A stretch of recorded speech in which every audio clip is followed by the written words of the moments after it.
The evidence seems to indicate that you're watching Dolly Vision. Topping up, Dolly Vision's dreaming real. True crime scene blast feel so unreal. YouTube madness like share, subscribe. Jack's on fire, burning the world's fire. Where's the baby? Missing shadows crawl. People whisper footsteps down the hall. Fingerprints of the dead, cold as stone. He's got the scoop, there's no route down known. Dolly Vision headlines, King of Peace. Truth unravels, crackling through the heat. Lost soul shouting, echoes in the night. Rock the truth while live on their light. Topping up, Dolly Vision's dreaming real. True crime scene blast feel so unreal. YouTube madness like share, subscribe. Jack's on fire, burning the world's fire. Where's the baby? Missing shadows crawl. People whisper footsteps down the hall. Fingerprints of the dead, cold as stone. He's got the scoop, there's no route down known. Dolly Vision headlines, King of Peace. Truth unravels, crackling through the heat. Lost souls shouting, echoes in the night. Rock the truth while live on their light.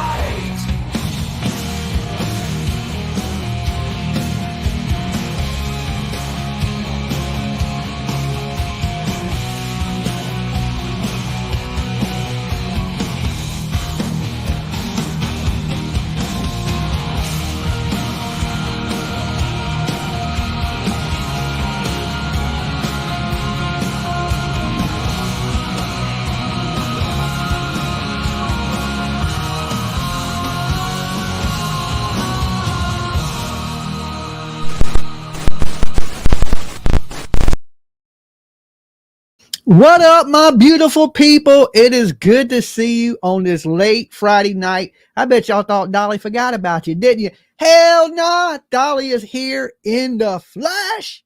And you know the routine. Leave your DNA on that like button just in case Leilani Simon breaks out of jail and she throws you away in a landfill. Okay, Dolly's going to have to search that whole damn landfill to find you. All right, so leave your DNA. I'm going to need it for my bloodhounds. I'm going to need it for my bloodhounds. Also, if you are brand new here, help Dolly hit 60,000. I can't do it without you. I can only sub up once. But you guys out there, you can sub up, ring that bell for notifications, and of course, feel free to share my ugly face anywhere, long as it's not Pornhub. Okay, no Pornhub, people. Don't put me up there. All right. So as the title says, Leilani Simon. Time to pay the piper. Also, it says, Sebastian, do they want him found? That's one of the questions tonight. But does anybody remember that woman, Leilani Simon, young girl? At the time her child went missing, she was 22 years old. Allegedly, she beat her baby to death in the middle of the night. That's what prosecutors are saying. And then she got up the following morning, drove down the street to the trailer park. And if y'all remember, guys, I took y'all to that trailer park when I was in Savannah. And I was the first one to tell you guys that she threw the baby in the dumpster. I reported it before the damn news did, before the news. Dolly had the scoop on that one. I had the damn scoop because I was down there in the flesh hanging with all the locals. And they were like, yo, Dolly, she got a friend that lived in that trailer park. And allegedly she threw that damn baby in the dumpster. And that is what started the search for Quinton Simon in the Superior landfill. I also took you guys to the Superior landfill, right? They had the feds, police, and they were out there searching.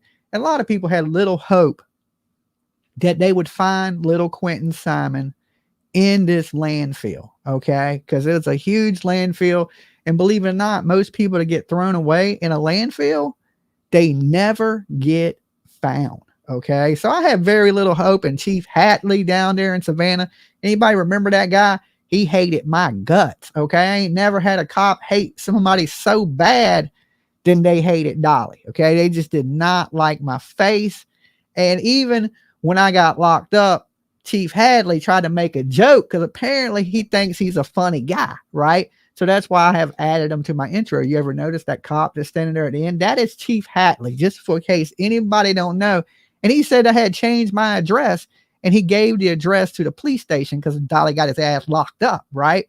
So he thought he was funny, and he said that was my new address, that, it is where I belonged, in jail. But little did he know that Chief Hadley don't run the jail. There's another chief that runs the jail, and he didn't want no parts of Dolly. He didn't want nothing to do with it. He didn't want me in the jail because he didn't want people protesting the jail. All right. So he was like, yo, Dolly, you gotta go. Okay. Never have I ever been kicked out of jail. Has anybody ever been kicked out of jail? Anybody? Raise your hand if you've ever been kicked out of jail. They literally kicked me out. Okay. When I got there, they told Dolly, you got no bond. You ain't going home. You'll see the judge on Monday. I think it was a Friday that I got locked up. So I would have been in there a few days before I seen the judge. So they're already dressing me out. And I guess, I got my little jail outfit on, and it's green. So I look like a turtle, right? The Turtle King is in his green outfit. So apparently if you go to jail in Savannah, Chatham County, which they call Cheatham County, because they will cheat the shit out of you, right? They even charge me with, what do they charge me with? Disorderly conduct. Okay. I never even raised my voice. Okay. Never even raised my voice. Never even said nothing. And they charged me with disorderly conduct. Okay. And I even told the cop, I said, man, you just making up charges on me now. He's like, get your ass in the car. But they wanted me locked up, right? They were just looking for a reason. Everybody else down there that were breaking the law, doing crazy shit, they didn't go to jail, right? But soon as they got Dolly, soon as Dolly did the first little thing wrong, boom, you going to jail. Now, they had a baby killer down there. They won't even arrest him, okay? But they're going to arrest me for disorderly conduct when you got a girl sitting right there that just murdered her baby and threw his ass in the dumpster, and she's sitting there not going to jail, okay? Make that make sense. So as soon as I hit the jail, of course, they got it all over the news. YouTuber goes to jail. And, Savannah was really backing me on this whole Quinton Simon thing, right? Everybody was happy that I was there.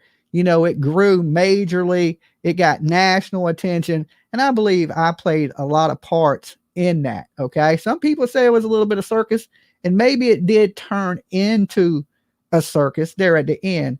But in the beginning, it wasn't meant to be like that. It just grew. And then the locals started showing up, and some of them locals were bat shit crazy. I mean, just straight crazy. So there was kind of like a day crew, the people that were there during the day. And, they were pretty civil, sitting around just chilling, talking to Leilani, and, putting up balloons and stuffed animals, and, occasionally cussing out Billy Joe, stuff like that.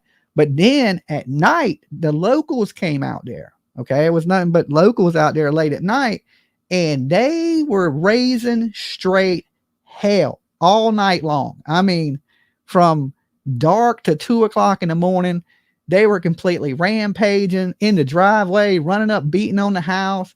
Leilani Simon was twerking in the window. I didn't get to see that. I missed that. That would have been one of those things that Dolly would have liked to see, but I didn't get to see it. I wasn't there. I was only out there at nighttime, I think, maybe once or twice. And one of them was near Halloween. That's when we seen the ghost of Quinton Simon. For anybody ain't never seen a damn ghost, OMG, right? OMG. How old was he? Quinton Simon was, what was he? 2 years old.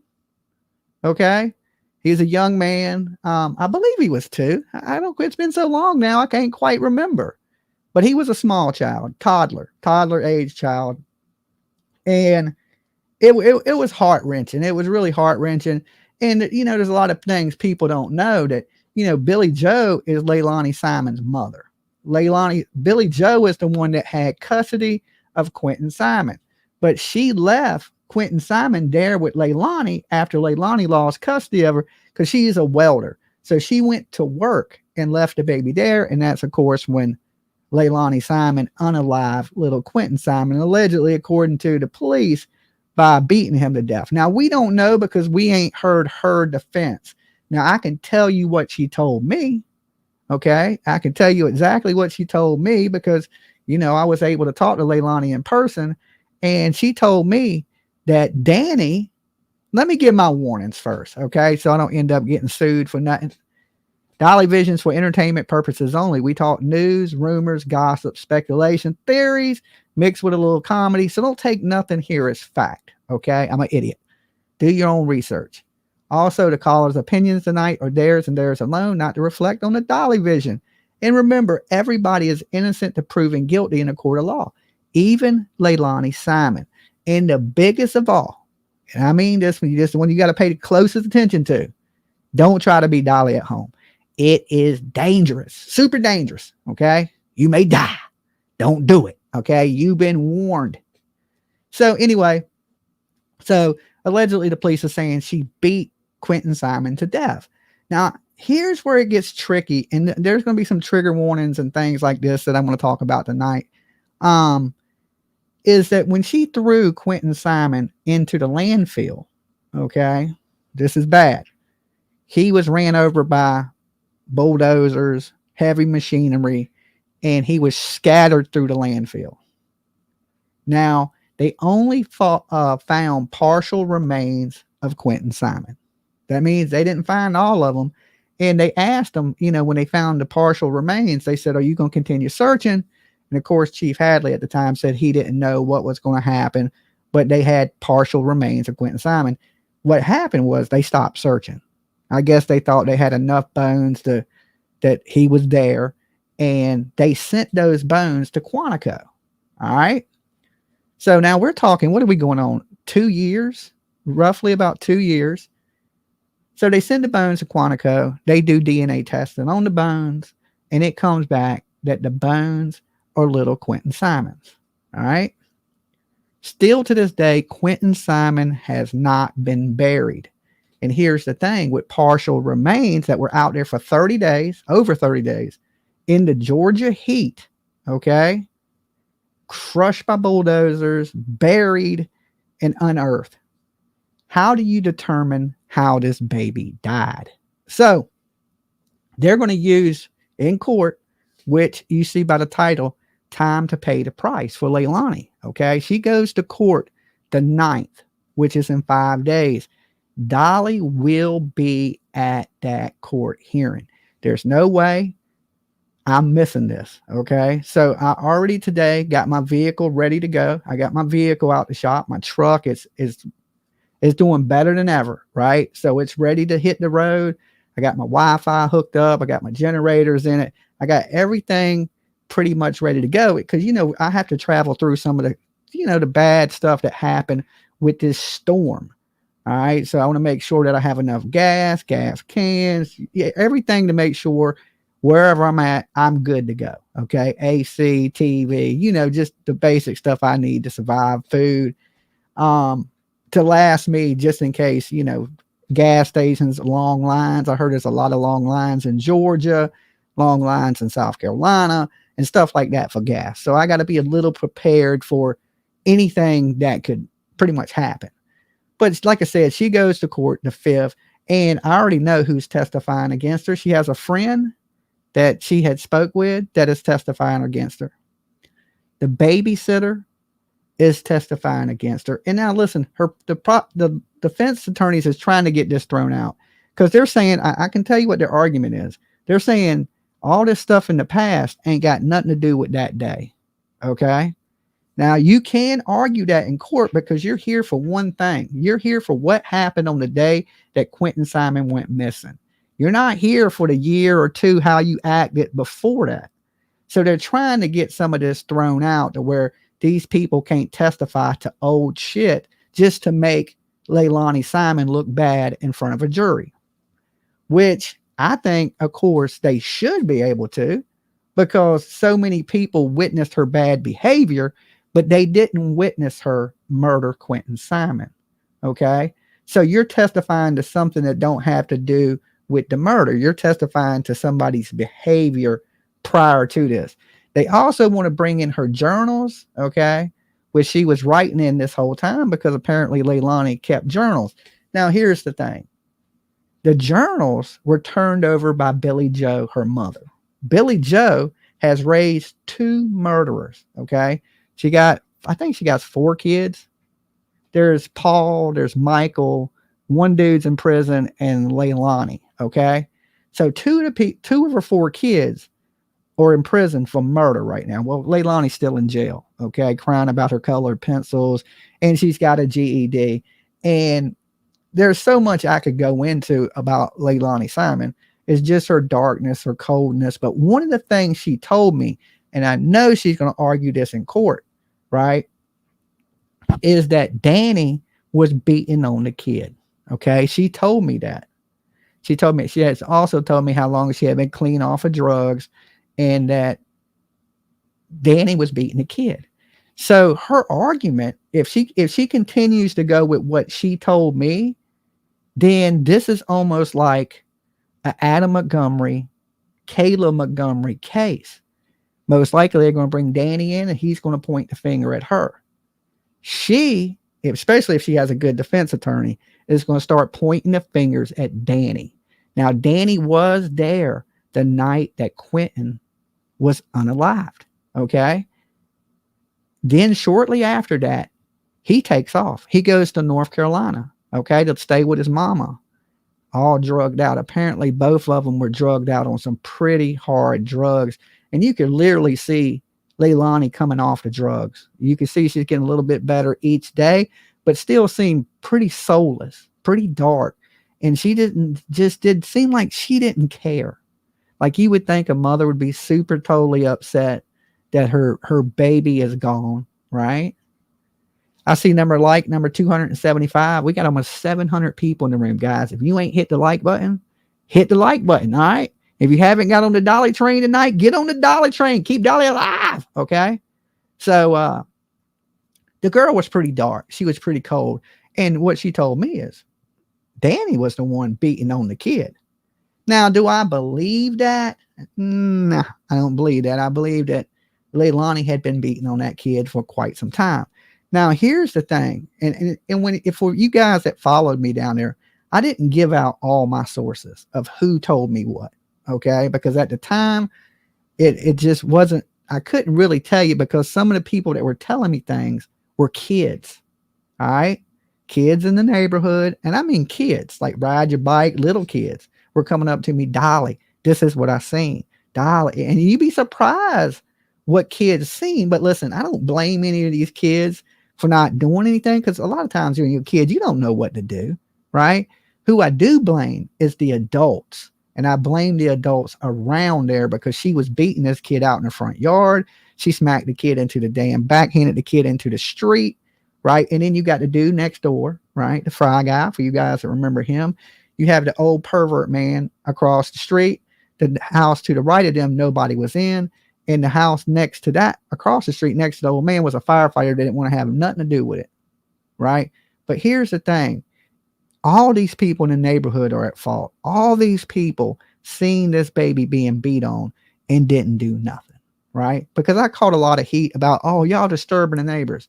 Still to this day, I say F them neighbors. It takes a community to raise a kid. It also takes a community to stop a lady from beating her kid to death. These people did nothing.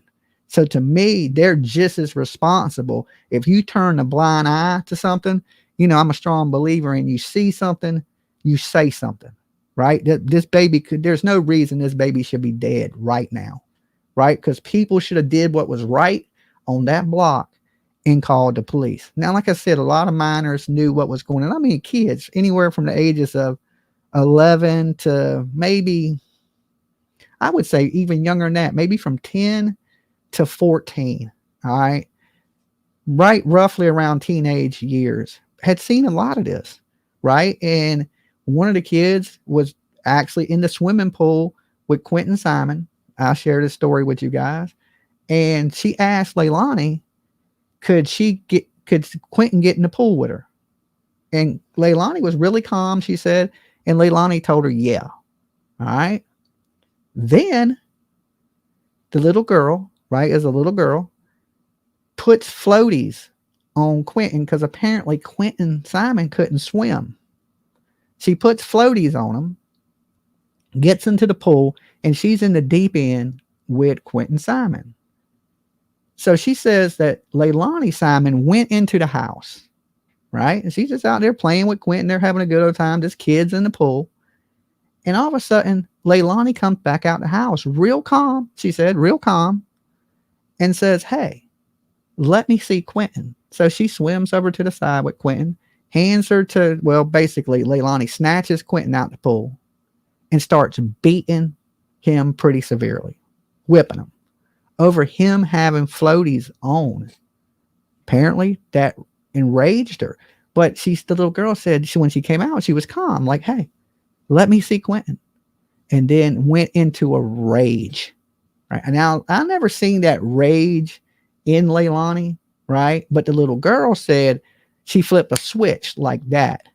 So when I was telling people what was going on, I couldn't really say, hey, well, these kids are telling me, because I didn't want to get the kids involved. I didn't want them dragged into the internet, nothing like that. Because soon as like there were so many people covering us, you know how you got these shitty ass drama channels, drama, whatever the hell they call themselves. They were live streaming all my live streams. So I didn't want to bring a bunch of kids into it and them, you know, the craziness that it was. But a lot of this inside information I was getting was coming from kids in the neighborhood, right? They just were like, you know, damn, YouTuber, you know, every kid. Here's one thing I learned. Kids used to want to be doctors, lawyers, astronauts, all kinds of things, right? You know what kids want to be now? Big time YouTubers. That's what they want to be. So believe it or not, the kids were like, oh my God, that's what, you know, because they want to be YouTubers. That is the weirdest thing to me, right? But that's what a lot of kids want to do. And hey, if your kid wants to be a YouTuber, encourage them, okay? Help them along the way. You never know. Your kid could be the next millionaire YouTuber, blow up to millions of subscribers. You just never know. So, you know, all that time had passed. And Leilani, like I said, she acted like she really didn't care, because I kept telling her, hey, you're going to prison. You're going to be in prison for the rest of your life. You might as well come talk to me, because when this is all said and done, everybody's going to forget you. And Dolly's going to be the only person that writes you. Okay. So you better come talk to me now, because if you don't come talk to me now, I ain't writing you. You know what I'm saying? So I was kind of, you know, honestly trolling her. Okay. Just steadily out there trolling. And it got to a point where, you know, at first, you know, it's kind of a long story, but I want to fill some people in just in case you didn't know. So there was a woman out there that was, okay, Billy Joe's husband, right? When that dude left Billy Joe, he went and got up with this lady, okay? That lady came out there, which is Billy Joe's ex-husband's new girlfriend, all right? And she worked at a sign company, all right? For anybody didn't know, because a lot of people think that Leilani sign and the turtle mast and all that stuff was brought there by Dolly, but it won't, okay? It was technically brought by Billy Joe's ex-husband's girlfriend, and she came up because and gave me the signs. And there were signs that said, see something, say something, justice for Quinton. And a lot of you guys that seen the videos, y'all remember all the signs we had lined up down the street. Them were given to me by that lady. Okay. So she also came out there with a sign. It didn't say Leilani. That's her name. It said Leilani, because she lies. She kept lying, saying the baby ran away. She didn't know where the baby was. Right. So she was just completely lying. So the sign said, Leilani, will you marry me? So the sign was just a joke, you know. And there's a woman that matter of fact, she was there when, I don't remember, y'all remember Bullhorn Betty getting arrested at the not Quinton Simon, but Sebastian vigil. Okay. There was a lady that was with Bullhorn Betty. That lady is Karen. Okay. She is a Savannah local that had met us down there in Savannah. And I guess she followed Betty to Tennessee. All right. She is the one that came with the turtle mask. I didn't go down there with a turtle mask and a damn will you marry me Leilani sign. Okay. So she gives me the turtle mask. So I tell Betty that I'm going to post it on my Facebook to take a picture. So I put the mask on, run in front of the house, hold up the sign, right? And let Betty take this picture. But listen, I can tell you now, a lot of people think YouTubers are bad, but the media is worse. Okay. Because now the media guy down there was Brett Bufferton. Anybody remember that dude on the news? Brett Bufferton. He does one of those local news channels down there. Now, he knew this was a joke, right? But what he did was, when I ran over to get Betty to take that picture, he snuck a picture of it, right? And then he posted it like I really wanted to marry Leilani, and there was some dude out there that wanted to marry Leilani, and he basically just reported some false news. Like, he just knew it. He knew it was a joke, but he didn't get up there and say there's people out here trolling Leilani. You know what I'm saying? He went with a different story. And he's also the one that threw me on the news when I was sitting in jail, right? And then as soon as that shit hit the news, I was in the cell of the jail, and I looked up at the TV in the bullpen, and there I was on the news, right? Now listen, everybody else that got arrested in Georgia, they didn't name them, okay? They were just said somebody was arrested outside of the protest at Quinton Simon's. Now, when they arrested me, YouTuber Jimmy Williams, you know what I'm saying? They blasted my name, you know what I'm saying? YouTuber, my channel goes by Dolly, right? They didn't do that to nobody else but me, right? And now this dude I was giving information to, we were sharing information, so the news knew what was up. And a lot of you people that see me on court TV, and what had happened is the protest, I guess, got so bad. Here's another thing I'll share with y'all that the media didn't share. The media ended up getting into a skirmish with Leilani Simon. Power off. Right? A lot of people don't know this, right? It wasn't just, you know, the locals acting crazy out there. It was the media acting crazy. In the very beginning, they were climbing the fence. They were running behind her house, climbing up, trying to take pictures and shit. Leilani had gotten a truck in the middle of the night, had been drinking, right? The media blocks her in, and she gets out the truck, and they start arguing in a big cussing, screaming match with the local news people. But here's the thing, the news people, if they did record it, they never shared that. They never shared any of the stuff they were doing bad, because basically if you block somebody in and don't allow them to leave, that is kidnapping. Okay. It is against the law. You can't do that. Right. But these media people, they were snaky. Okay. They were really, really snaky.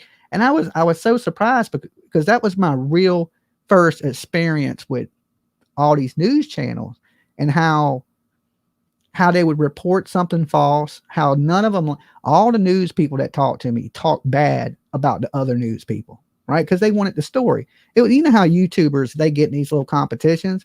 Well, apparently all of the media in Georgia, they're in competition with each other. They don't like each other. Well, they like each other to their face, you know, when they're around each other. But as soon as they step away from each other, oh, I can't stand that dude. He thinks, you know what I'm saying?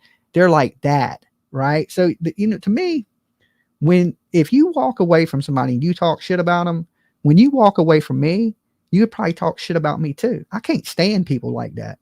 As soon as I hear you talking shit about somebody, I think you probably doing that about me when you step away. And like I said, the false news reporting and things like that, when they knew things were a joke and they're doing snaky shit to get the pictures, right? And then posting me all over the damn internet. Like, you know, I didn't find that too cool, especially when I'm sharing information with you, telling you things, trying to help you out. Hold on one second, guys. My dryer's going off. Give me 1 second. I'll be right back with you.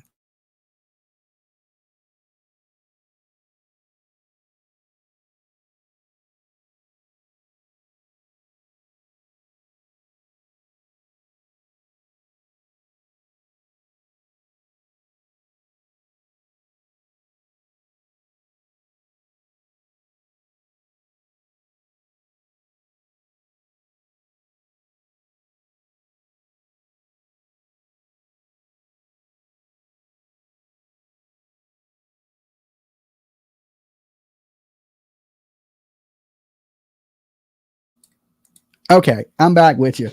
So like I was saying, you know, the news down there was a little snaky. All right. So anyway, after that big battle with the news people in the middle of the night, Leilani out there drunk, Billy Joe out there drunk, and this is a lot of stuff people didn't get to see. The police show up the next day, and they escort Billy Joe, Leilani, and Billy Joe's old man to a hotel on Tybee Island. All right. Now, you know, Dolly, what's our channel at now? Almost 60,000 people. So, and this is just one channel. The other channel is almost at 40. So collectively, almost 100,000 subs, right? So people seen them on Tybee Island and they called me and said, Dolly, we're in a restaurant and Billy Joe and Leilani's in here and they're hitting on the waiter. And I was like, what? They were like, yeah. And I was like, okay, keep an eye on them. So apparently they watched them and they walked out the bar and they walked to a hotel across the street. Now, if anybody remembers my video where I run up on them, the way I knew where they were at was these people were standing at the end of the hotel and they were pointing, Dolly, they're over there, right? So as I come up, you don't see the people that are pointing, right? Because I didn't want to show them because them are the ones that gave me the information to where they're at. Now, so when I run up, I'm like, where's the baby? You know what I'm saying? I hit him with the Nancy. Where's the baby? And then there's the biker dude that comes out and he's like, you don't know shit. You just a loudmouth punk or some shit, right? But this dude was getting close to getting teed off on, right? Because I kept telling him, get out my bubble. You get within arm's length of me and it's going to turn into a brawl, right? Because I ain't going to let you put your hands on me. You know what I'm saying? Because I'm one of those people that I don't do that. You get close enough in that range, you getting fired off on. It's just the way I was raised. There's a certain space that you don't cross, right? You get within arm's length of me, I take it as you trying to attack me and I'm going to defend myself, right? So anyway, that is what ended up on court TV because of the confrontation between me and the family, and it was recorded. Now, what you don't see is, if you notice, Brett Bufferton, the news guy, he's with me. He followed me. Okay. So I was giving them information. They knew I knew, right? They knew that Dolly knew where they were at. So when they seen me running, they ran behind me, the news people. So he's out there filming it. You know what I'm saying? But, you know, and then once they realize, hey, the gig is up, we can't hide on Tybee Island, which is a beautiful place. I wish I had more time to stay there, right? But right after I did that, I jumped on an airplane and came back to Virginia for a few days.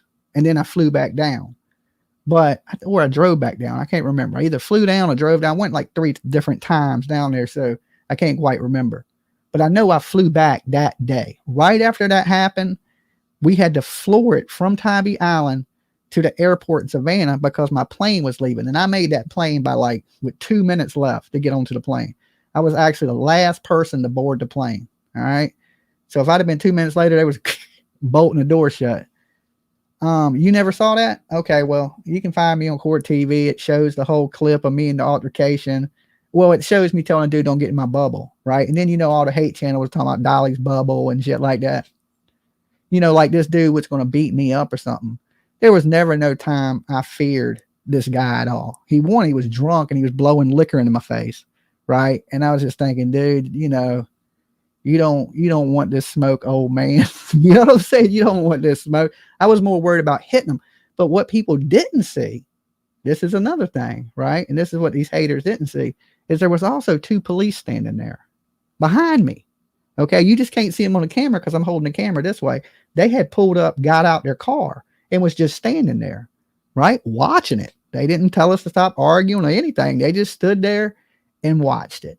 So there was never no time that I was in fear, one, because there's 2 police standing there, you know, and I was more worried about this dude trying to, you know, do something to me than me trying to do something to him. You know, I wasn't trying to hurt these people or do anything like that. I just didn't want them out partying when their baby's in a landfill. All right. Which I guarantee you that is going to be used in court against her. That whole Tybee Island thing, which you're welcome. For people that want her in jail, you're welcome. Right. You listen, you can't hide. Right.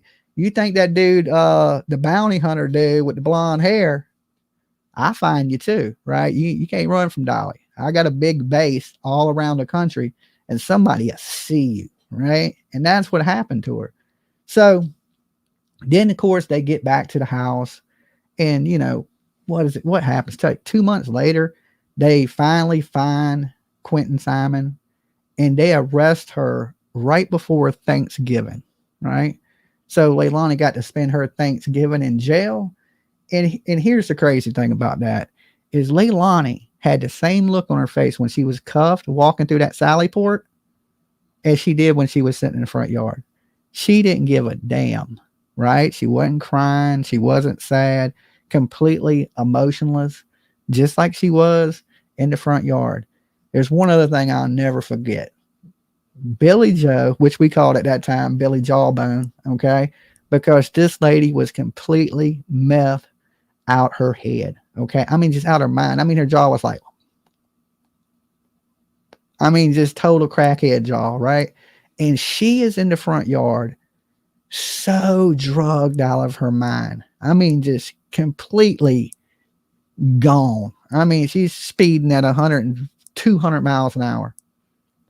And she's out there crying, drugged out of her mind, talking about justice for baby Quinton, right? And I'm just like, oh my God, this is something you can't make this shit up, right? You can't even make this up. Billy Jawbone, right? Yeah. So she's out there screaming it, and then every now and then she'd look over at Leilani and she'd go, say it, Leilani, and then Leilani would be like, justice for baby Quinton, right? But with no and lady, why would you be screaming justice for baby Quinton when you killed him and put him in a landfill? All right. Which makes zero sense. All right. So, of course, there should be justice for baby Quinton. Right. And she didn't really want to say it, but Billy Joe kept telling her to say it. So they're out there like, fight the power. Right. But justice for baby Quinton. And for the most part, Billy Joe and Leilani were really cool to me, right? Because Dolly's a big goofball. It's hard to hate my guts, right? They could not stand Betty, right? I just thought at any point, Billy Joe is going to come out here and mop the floor with Betty, right?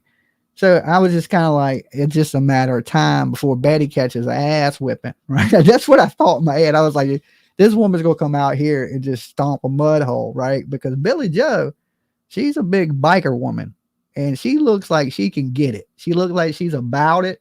She's about that life, right? And you could just see the look on her face when she looked at Betty. It was pure T. I want to attack you like a pit bull kind of look, right? Now, they told me one day, they were like, Dolly, do you want to come over here and sit with us? And I was like, nah, I ain't doing that. No, we ain't that cool. You know what I'm saying? I'm cool enough. I'll speak with you from the road, all right? But I'm not stepping in your yard. I'm not, because they were sitting out there drinking, and they were like, you want to come sit with us, have a beer or something? They said some shit like that. It might not have been a beer, but they were like, you want to come sit with us? And I was like, nah, I'm good right here where I'm at. I can talk to y'all from here, you know? So I stayed at the easement of the property, you know? A little bit of your yard is easement. It ain't yours, you know, to the power poles is easement. That's where the city can come work on the lines and stuff like that. So a lot of people think they own the very end of their yard. You don't. Even I don't here where I live. It's easement. If there's where the power pole, after the power pole, you own. But where your power pole is up to your house, you don't own that. That's so city workers can get up there, work on the power lines, the cable lines, things like that. That's why they're not trespassing, because you don't own it. It's city. Usually if there's a ditch, the city owns the ditch. You don't own the ditch, especially if it has stormwater drains through it. That's city property. So I stayed on the city property. So of course I wasn't trespassing in their yard. But that, you know, they were trying to be cool to me. They just didn't like anybody else. I don't know. I mean, and I wasn't being mean to them, right? Like I was just more or less trying to talk to them and try to get information from them, while a lot of people were screaming mean, hateful stuff. There was people literally stopping in the middle of the street, women jumping out the car, talking about they would break a foot off in Leilani's butt. And when they came and sat in the front yard, the one thing that worried me was somebody was going to come by and try to hurt Leilani. Right now, at this point, you know, we don't know the whole story, but I'm thinking, listen, lady, all of Savannah thinks you murdered your kid, and you're sitting in the front yard, and every night women are jumping out in the cars wanting to fight her. Strangers just getting out, screaming at the house, screaming, Leilani, come outside, you know, and then making threats. And things like that. So when they finally did come out the house that day, I was thinking, oh, this ain't good, because somebody's going to try to run up on her and hurt her, or do something even worse, shoot at them, or, something crazy is going to happen. Luckily, that didn't transpire. Okay. Nobody tried to really hurt her or anything like that. But now, of course, she's getting ready to stand trial. And my biggest fear is this. One is two things: that they use the Kayla Adam Montgomery defense and they start pointing the fingers at each other, which brings in doubt. Okay. Because you got to remember, Danny was there. We didn't hear from Danny. Out of everybody, right? Danny never gave up any information. He never did an interview. He never came up and said anything. And I believe that he was going to be one of the key witnesses in this case against Leilani, right? Because he didn't say anything. And I figured he did interview with the police, but they didn't do nothing to him. And you think, hey, you were there during these murders. You knew about this murder. So to me, if anything, Danny is accessory to murder. Never charged, right? Never charged. He split right after the murder. So that definitely don't look good in his part, especially if she starts pointing the finger at him. We don't know if that's going to happen, though. Not yet, anyway. So, and another thing is she goes with like the Casey Anthony defense. The baby drowned. The baby fell down the stairs. The baby died some other way. And I covered up the murder. Well, covered up the accident. Okay. Same kind of Casey Anthony thing. And you look, Casey Anthony's walking around living her best life. Now, they did have some motion in the court to try to throw out some of Leilani's charges, right? Because he's charged with, concealment of a body. She has so many charges for lying to the police. She's charged with murder, first-degree murder, murder with malice, right? I didn't know they could charge you with like 3 different types of murder, but I guess one of them's going to stick is what they're going for. Let's hit her with every murder charge we can, so one of them sticks. Like if they drop 2 of them, we'll get her with the malice murder. So, I mean, I don't know how this is going to go, so I'm pretty curious, right? Because if these people can't come in and tell how crazy she was prior to this, and they stick to when this baby was murdered, they ain't really much on the case. And if you say the baby was beat to death, you got to prove that she was beat to death. You can't just say the baby was beat to death, right? And if you don't even have a full skull, right? You don't have partial bones. How can you determine if the baby was beat to death if it was ran over by a bulldozer? That's a hard sell. And in doubt in the jury's mind, and you can't prove how this baby died, you may be charging her with the wrong charges, because Leilani never said she killed the baby. Not one time did she confess to saying, hey, I killed this baby. She hasn't said nothing. If anything, she said to me, Danny was beating on the baby. I'm surprised I ain't a witness in this, because she personally told me this. So we're going to see how this thing plays out. I want to play this news clip about her trial coming up. And like I said, I will be there. I believe they're going to have a YouTube feed, or like a Zoom link or something like that. I don't know if Court TV's broadcasting it or what they're doing. But my plan is, if they do have a link, I'm going to broadcast that link from my command center, right? Set it up, run it live, go into the courthouse, right? Watch it, come out during the breaks, come out during lunchtime, come out at the end of the day, and report exactly what's going on in the court. All right. So you're going to get coverage here from the case. I remember when so many people talked about it, but nobody's keeping up with it no more, because they moved on to, I guess, what gets them more clicks and more views. And, they say they're child advocates and all these things, but are they really? Right? If you done forgot about the kid for the next big story, how much of a child advocate are you? Dolly sees things to the end, right? If I start something, I'm going to be there until I watch your ass go to prison, right? Because that's justice for baby Quinton, right? Because I'm going to be there for the justice for baby Quinton, because when I was there in person, I wanted justice for that baby, and I want that same justice just as bad 2 years later today, okay? And it almost makes me happy that the time has come. Now, I'm not one to celebrate other people's misery, but I do celebrate justice because it's time to be served. And if something happens, I mean, I already know this is how I feel. I'll share my feelings with you guys. I feel like I'm going to be disappointed, right? I truly do. I feel like I'm going to be kicking things. I feel like I'm going to be mad when I leave this court. Because if this girl ends up getting 15 years, okay, right now she's 24 years old. Will she be 37 when she gets out of prison?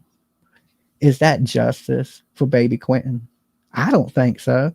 I think you take a life, you deserve to lose your life. If not, spend the rest of your life in prison where she belongs. Okay? And I want to see the look on her face if she has the same type of emotion that she had when she was talking to me. I've met a lot of people. I've met a lot of families that have missing kids. That's one thing I do got some experience in now, is dealing with people that have missing children from all over the country. I've never seen anything like Leilani. I've never met anybody like Leilani, so cold and so dark and so heartless, right? Ever. If you was to tell me, Dolly, you about to spend the rest of your life in prison, and I had did something bad, I'm sure you would see some emotion in me, but I didn't. Now, Billy Joe is kind of emotionless too, other than crying and being a drug addict, but it has a lot to do with being drunk. You know how drunk people get? They get all drunk and start crying, right? I think that was a lot of her emotion when she was on drugs. But there was one thing that I said that pissed Billy Joe off, and I thought she was going to attack me. I thought the jawbone was going to break off and she was going to gnaw me in the face. I looked at her one day and I said, Billy Joe, you know, if you hadn't took custody of those kids, Quinton Simon, I said, Quinton would be alive right now. And that shit sent her into a rampage. She ran up to me, got right, I mean, in my face, like nose to nose, touching me, right?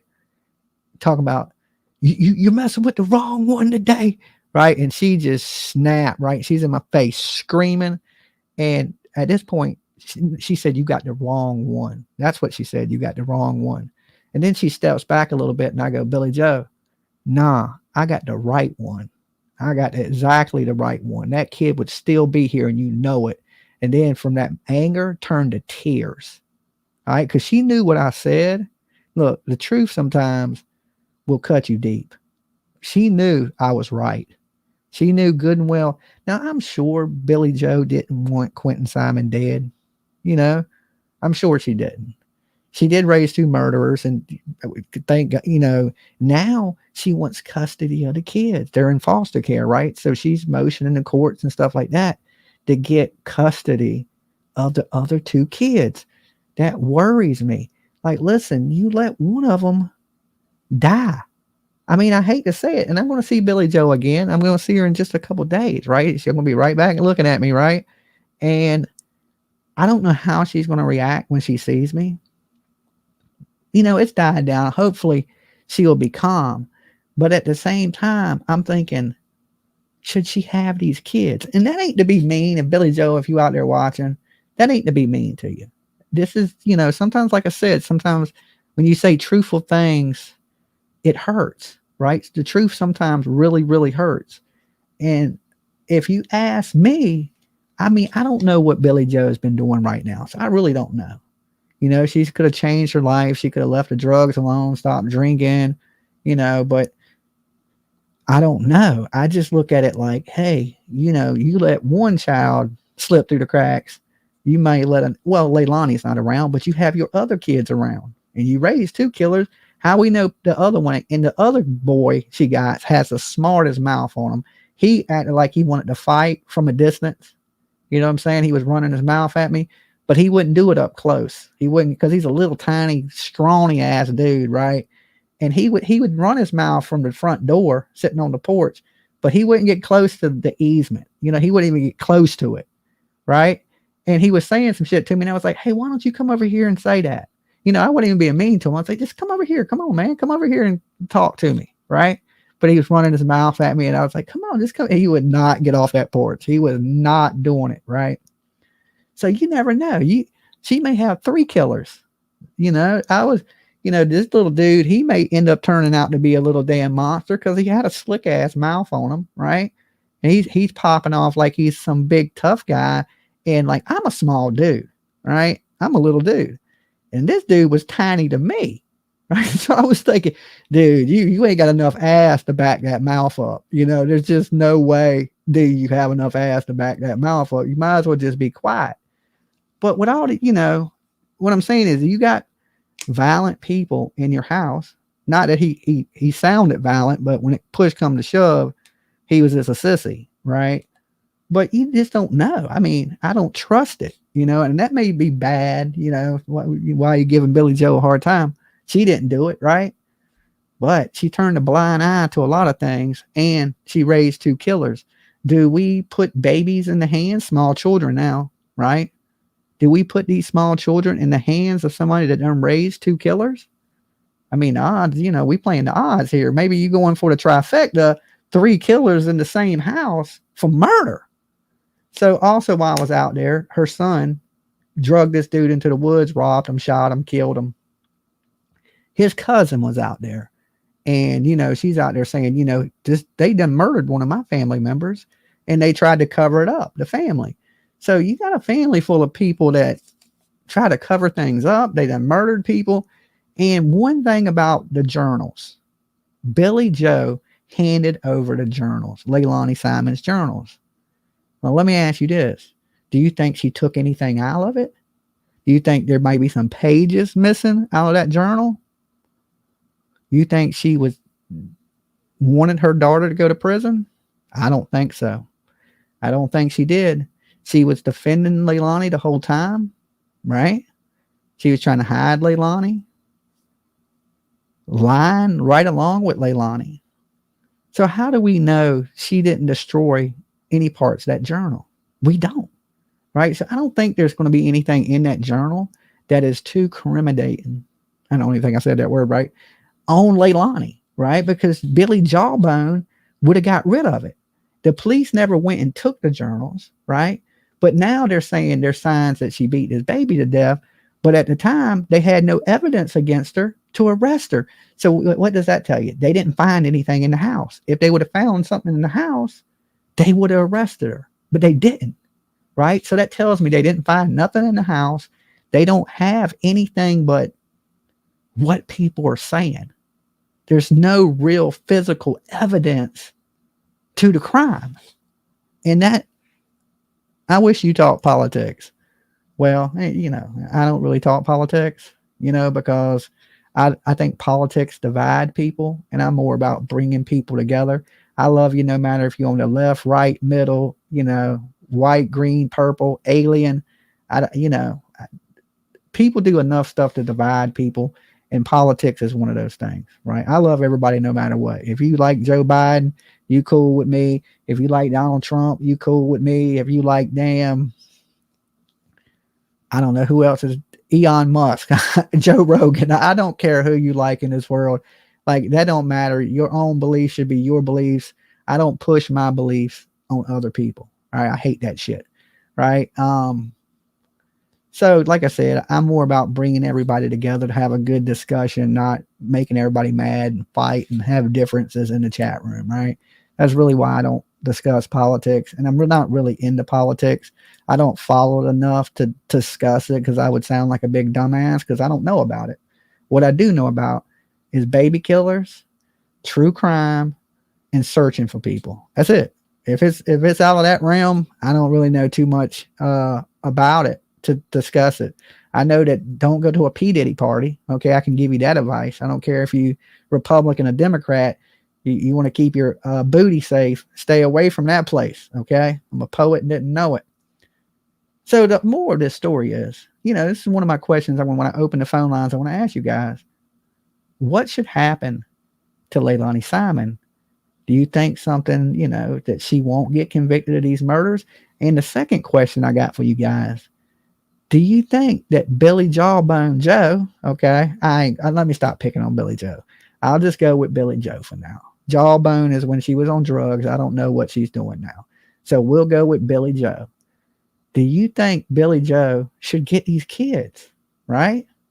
Now, you can change your life, but how many times do you have to change your life? Because she says, she's been to prison. She's been arrested for being a street worker.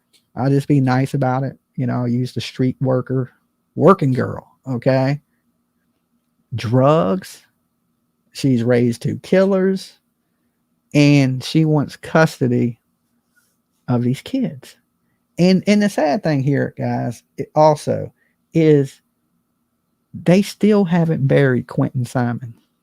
2 years. 2 years. Now, when it first happened, there was a guy that built a coffin, a nice coffin, did the decorations on it. It says, because they called him Monkey too. Speaking Monkey, Michael Monkey Vaughn, they called Quinton Monkey too. So he did a nice coffin. I don't know how many of you guys seen it. It was blue. It had the pictures, the Paw Patrol. He was in the Paw Patrol. And but they've never used that coffin because the bio dad should get him. I know, but I don't think the bio dads want the kids. Not that I know of. Right? So it puts you in a situation where these men, some men, they happy to be fathers like me. I think my daughter, Tiff, right? Best thing ever happened to me in my life. It helped me straighten out my life, become a better person, more responsible person. And I wouldn't change it for the world. Some dudes ain't like that. They knock a chick up and they're like, deuces, I'm out. They don't want no part. They don't want the responsibility. They don't want to grow up. Okay. Dudes have a hard time growing up. They don't want to do it. They want to be Toys R Us kids forever. And they don't want to take that responsibility, because when you take on a child, it's the greatest responsibility you will ever take on in your life. And they ain't prepared for that. They're not financially prepared for it. They don't know what to do. So dudes, and a lot of dudes don't want to settle down with one woman. We live in a time where dudes want to jump around and be with a million different women. Okay, they ain't grown up enough yet to realize, hey, I better get with somebody that loves me and cares about me. He's going to take care of me through, good times and bad. They just, when shit gets bad, they jump to the next woman. They ain't there for the bad times. And you got to be, right? You got to be. When you got a family, you got to deal with the good and you got to take the bad with it, right? And you just got to know that, it's maybe bad now, but things will get better. And usually they do. I ain't saying they always do. But most of the time when you're in a relationship, there's going to be good times and there's going to be bad times. Anybody that's been in a long-term relationship, you guys know that, right? And you gotta work through those bad times. And a lot of young dudes they're not ready to do that, And so a lot of these people may not want them children. And it puts it on back to Billy Joe. And I don't think that's good. Right now they're in foster homes.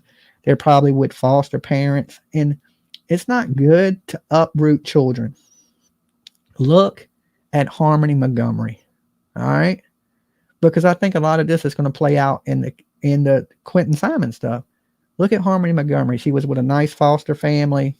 Her mother was trying to get her shit together. Crystal, she's suing the state. I hope she's a millionaire when this is done. A lot of people don't like Crystal because she was a drug addict and she wasn't there for her child. But she was in rehabs and shit, right? She was trying to get her life together. At least she was making an effort, right? When they took that kid from the foster home and they gave Harmony to Adam, that was the downfall of Harmony Montgomery. If that never would have happened, little Harmony Montgomery would be alive right now. One of the most traumatic things I've ever seen, and I'll tell you this shit made me cry, is I was sitting in the courtroom and they brought out, because they stayed at a place called the Fit Center, was a homeless shelter for transitional people, so they could get them back working, find them a place like that. And they had Harmony Montgomery in a bag, okay, like a carry bag, a little bag. They done crushed her, and families and friends, relations have been broken. You could bring people together. Thank you so much for the super sticker. Welcome to the Dolly train. That is how you board the Dolly train right there. So get you a nice seat, nice window seat. That's going to go in my gas tank to help me get to Georgia. Thank you so much. Thank you so much. So they had Harmony. I hate to jump around like this because this all ties together, believe it or not. They had Harmony Montgomery in this bag and they put her in the ceiling. She was leaking out of that bag. Okay. Blood, organs. And she left a big stain in the ceiling. All right. So what the police did was they cut out the ceiling, the whole ceiling, and they boxed it up. They brought that ceiling into the courtroom, right? Laid it on the floor of the court, opened up the box. Choo choo, Turtle Gang, right? They opened up the box. I just won't never forget this. This is one of the things that, I say sometimes in true crime, there's things that will haunt you that you will never forget about. It, like, I don't care how long I live, this will always be fresh in my mind. It was that traumatic to me anyway, because there ain't many things that'll make me cry, and they opened, the whole court went quiet, right? I mean, everybody, you could have heard a pin drop. Everybody stood up to see it. And there's literally a stain of her body on this tile. And I remember what the prosecutor said. This is what's left of Harmony Montgomery. This is all that's left of her. Right then I started crying. You could smell it. Listen, I'm talking about, you can't smell it on court TV when y'all watching court TV, right? But in that courtroom, you could smell death that long later. That's how bad it was, right? And I was just like, these people deserve the death penalty, right? This dude deserves to be getting zapped with old Sparky, like Granny Bassmaster likes to call it, old Sparky. You really get to see what real monsters. CBC, thank you so much for becoming a member. You really get to see what real monsters are. You really get to see what the boogeyman looks like. And Kayla Montgomery, she's walking free right now because what they did was they pointed the fingers at each other. The same thing that I think Danny and Leilani Simon are going to do. Leilani may go in there and point the fingers at her boyfriend that took off, and he may come in there and testify against her. But what does that bring to the jury? Doubt. Now you got, maybe he did it, maybe she did it. You don't know, or maybe they both did it together.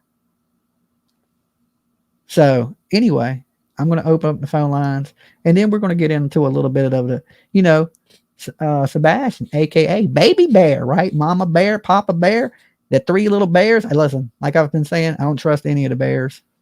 I'm just not. Bears will eat you, okay? So I don't trust any of the bears. But we're going to talk the Leilani Simon case first, and then we'll go into a little bit about what's going on in Tennessee, right? After Danny is sus. AF, right? I mean, yeah, it makes you think that, right? And I'm just talking about doubt because I don't want these people to get off. Here's where I'm going to jump back to the Harmony Montgomery thing for a minute. They planned this. They knew they were getting caught. Adam told Kayla to blame him, that he would take the fall, and he didn't want her going to jail. He wanted her out, right? I don't know. Maybe to say in Canteen. Chop, chop, Georgia, great recap. I renewed. Okay, well, thank you, CBC. All right. Thank you so much for being a member. Awesome.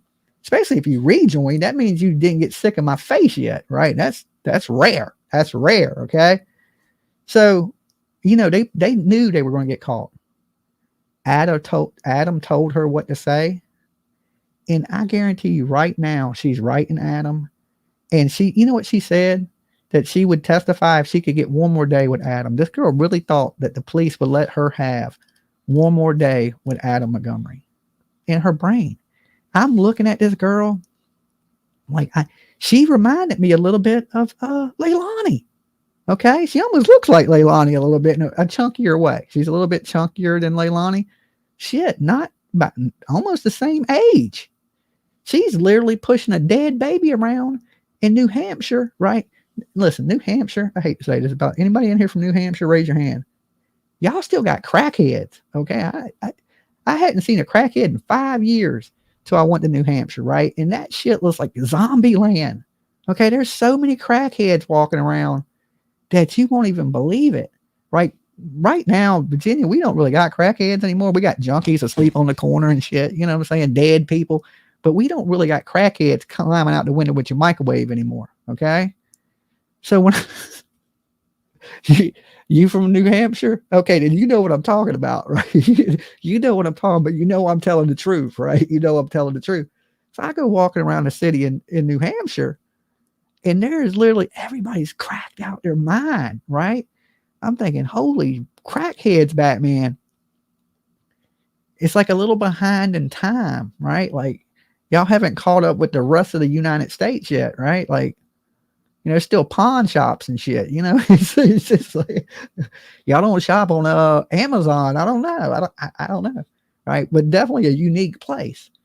So she's literally pushing a dead baby around, a rotten dead baby that's been dead for a good period of time, around in a baby stroller, putting it in the freezer at the pizza place they worked at.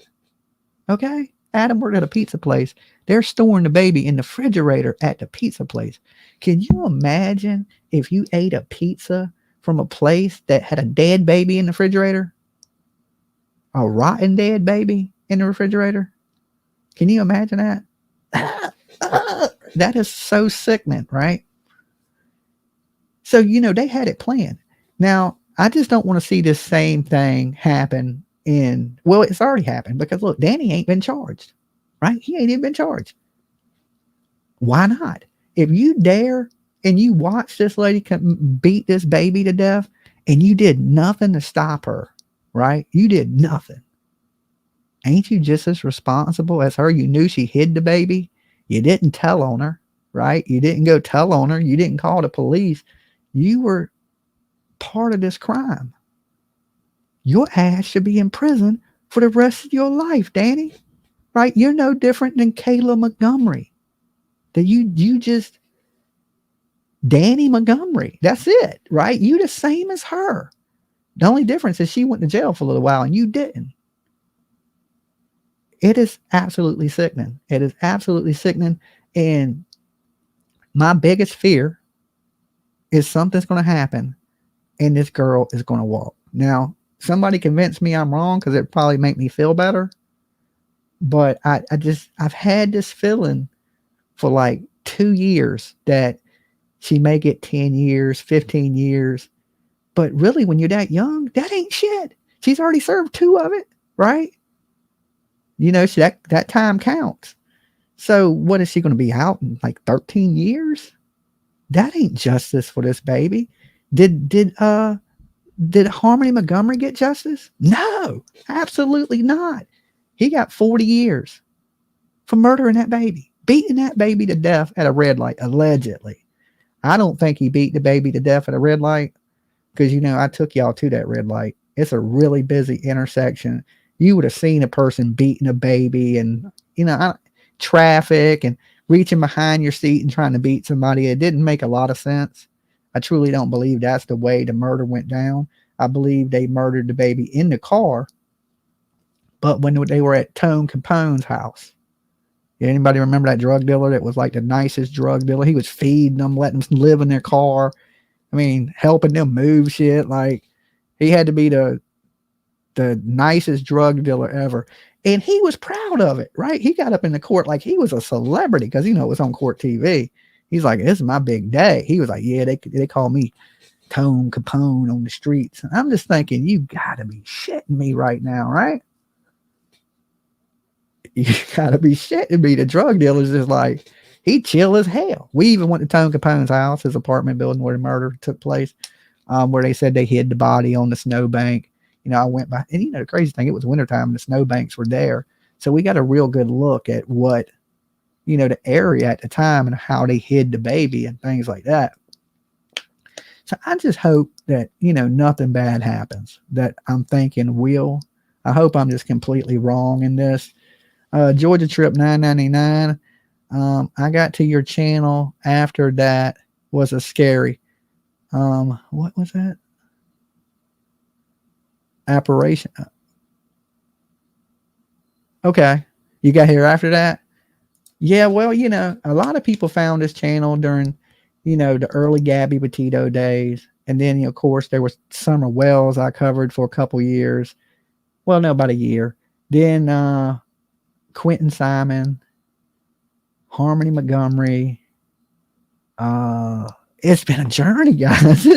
We went through a lot. SEBASTIAN, right? So it's been a long trip, right? It's been a long trip, a lot of different cases. Can you explain how bad jail is? I mean, I guess it depends where you're at in jail and what you've done and how you do your time. Like, anything, if you make the best of anything, like, it ain't horrible. Like, they ain't beating you and torturing you.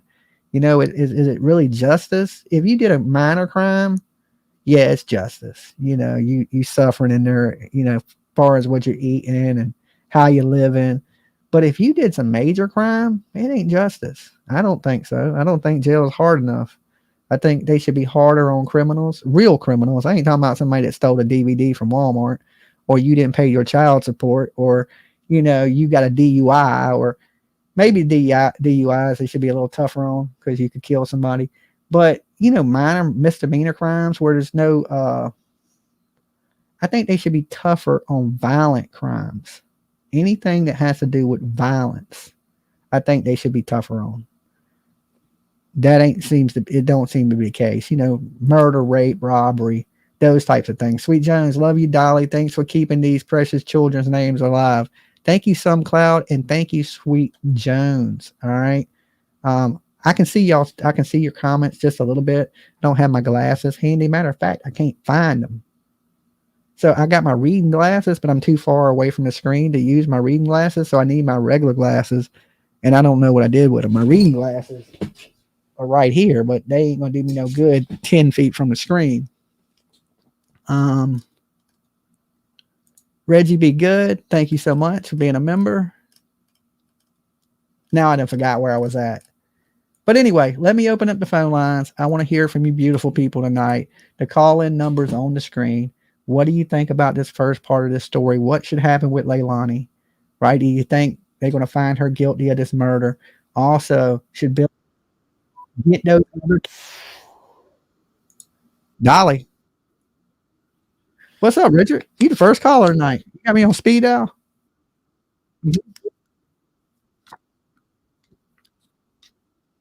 No, I just opened the phone lines just now. I talked for a good hour and 12 minutes.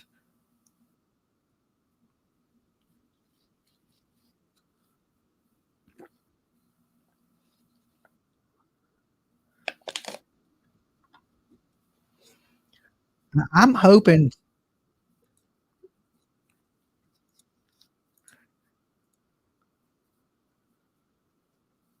Yeah, you got him and her, and then you got the fact that the baby's been ran over with a bulldozer. Trigger warning, guys, as bad as that is. How do you determine if the damage to the bones is caused by the bulldozer? Yeah. It was put in a dumpster, dumped into the trash truck, compacted, dumped at the crushed.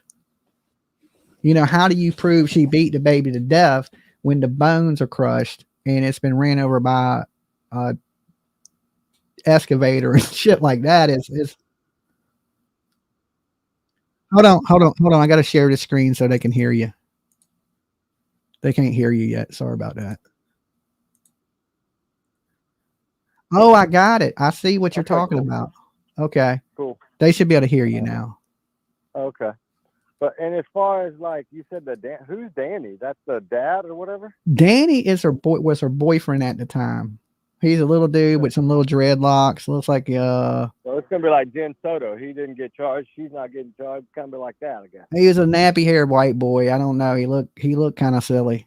He looked like he should sing for some 41 or some shit. You know what I'm saying? So he left like right after it happened, or yeah, I think 2 days after it happened. Oh my God! So 2 days after they had been looking for the baby, or like yes, it happened before that? Just a few days. I think it was 4 days. He left 4 days later. So who reported the baby missing? She did. Oh, she did. So we don't know. It could have been a week before that it had happened before she. No, it wasn't because of the babysitter had seen the baby. What had happened was what had happened was she was out there looking for the baby or pretending to be looking for the baby. And the babysitter came up and, asked her what she was doing, because that morning she told the babysitter that she wasn't needed. Okay. Danny called and told the babysitter that she wasn't needed. This is why I say he's accessory to the murder. And I don't understand. This is why go down too. This is why I compared it to Adam and Michaela Montgomery, is because it's similar to that. There's really I didn't know much about that case because I wasn't following you then. That was a horrible one. That is the Adam Harmony Montgomery case. Horrible, heartbreaking, heart wrenching. I remember you talking about it before. Like, didn't you go to the trial or something? Yeah. I flew into Boston to cover some of the Karen Reed stuff. What's up with the Boston? Everything happened in Boston? No, it happened in New Hampshire. New Hampshire's next to Boston. So, back then I smoked. So I stayed in Boston and commuted into New Hampshire because of the laws. So that's why I went to Boston instead of going into New Hampshire, is because, the laws. I like the laws. Are you going to Karen Reed trial too? Yes. I hope. Yes. Yeah, me and PJ's going to that one. We were discussing. Are you going to get in this time, you think? Probably not. But I'm going to be out there to protest with John O'Keefe's family. I'm going to be there to support Paul O'Keefe. You're going to wear your blue, huh? I'm going to wear my blue. You ought to get you a cop uniform or something and just wear it. Start a new trend. No, you can't, because I watched all day today. I was watching people pretend to be the police and they were going to prison. You definitely don't want that person to be a police officer. Oh, hell no. Going to jail. You definitely don't want to do that, right? So y'all can't hear the call still? That is crazy. Oh, they can't hear me?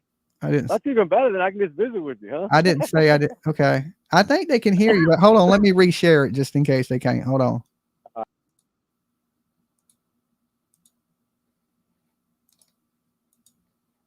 All right. Now I know they should be able to hear it because I know I clicked on share audio. Oh, we hear. They can hear you.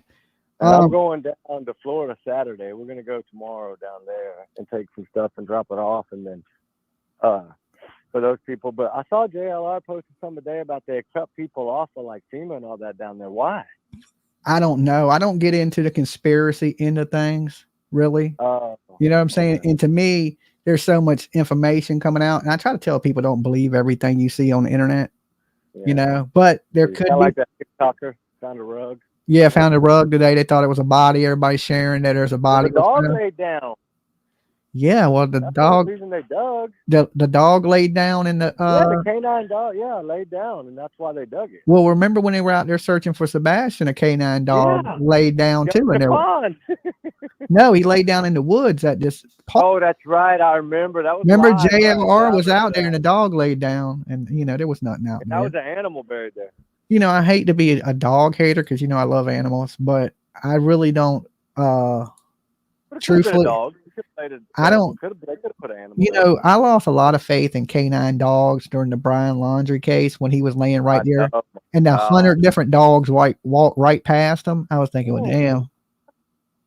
That was another sad case. They good at smelling drugs. They ain't good at smelling dead people. Yeah, I didn't really know much about Gabby. I mean, I saw it on the news a couple of times, but by the time I caught the case, it was like when they did that documentary or whatever. That's kind of when I caught the case. But yeah, I followed it real early on, like right when it happened, because I was already like into this van life stuff, right? Because I didn't fly, and I was building a van to drive across country because I wanted, to make my bubble bigger. Of course now I fly, so it ain't I can go anywhere now. Exactly. But at that time, it was going to be like, okay, I'm building this van. So I went out and bought a van. I was trying to, build the van inside, little bed, little TV, basically what I got now, but in a van. So cool. That got me into the case because I was covering like entertainment news before that, for the Gabby Petito case. Oh, okay.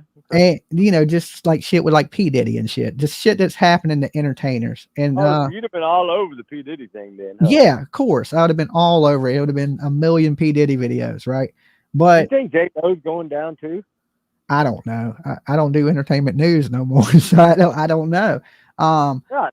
But in that, I found my true calling. You know what I'm saying? Like, I don't know. That's for sure. I don't know what happened, but the seed was planted, and I think it's a little bit of getting older and starting to have a heart, because I don't think I had a heart when I was a young dude. I wouldn't really cared too much. I was into true crime, but as far as going and looking for people and trying to help people, I was too worried about what I was doing to worry about other people.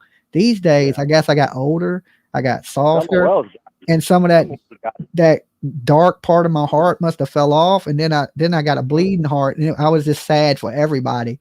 And then I was just sitting around thinking, what can I do to help?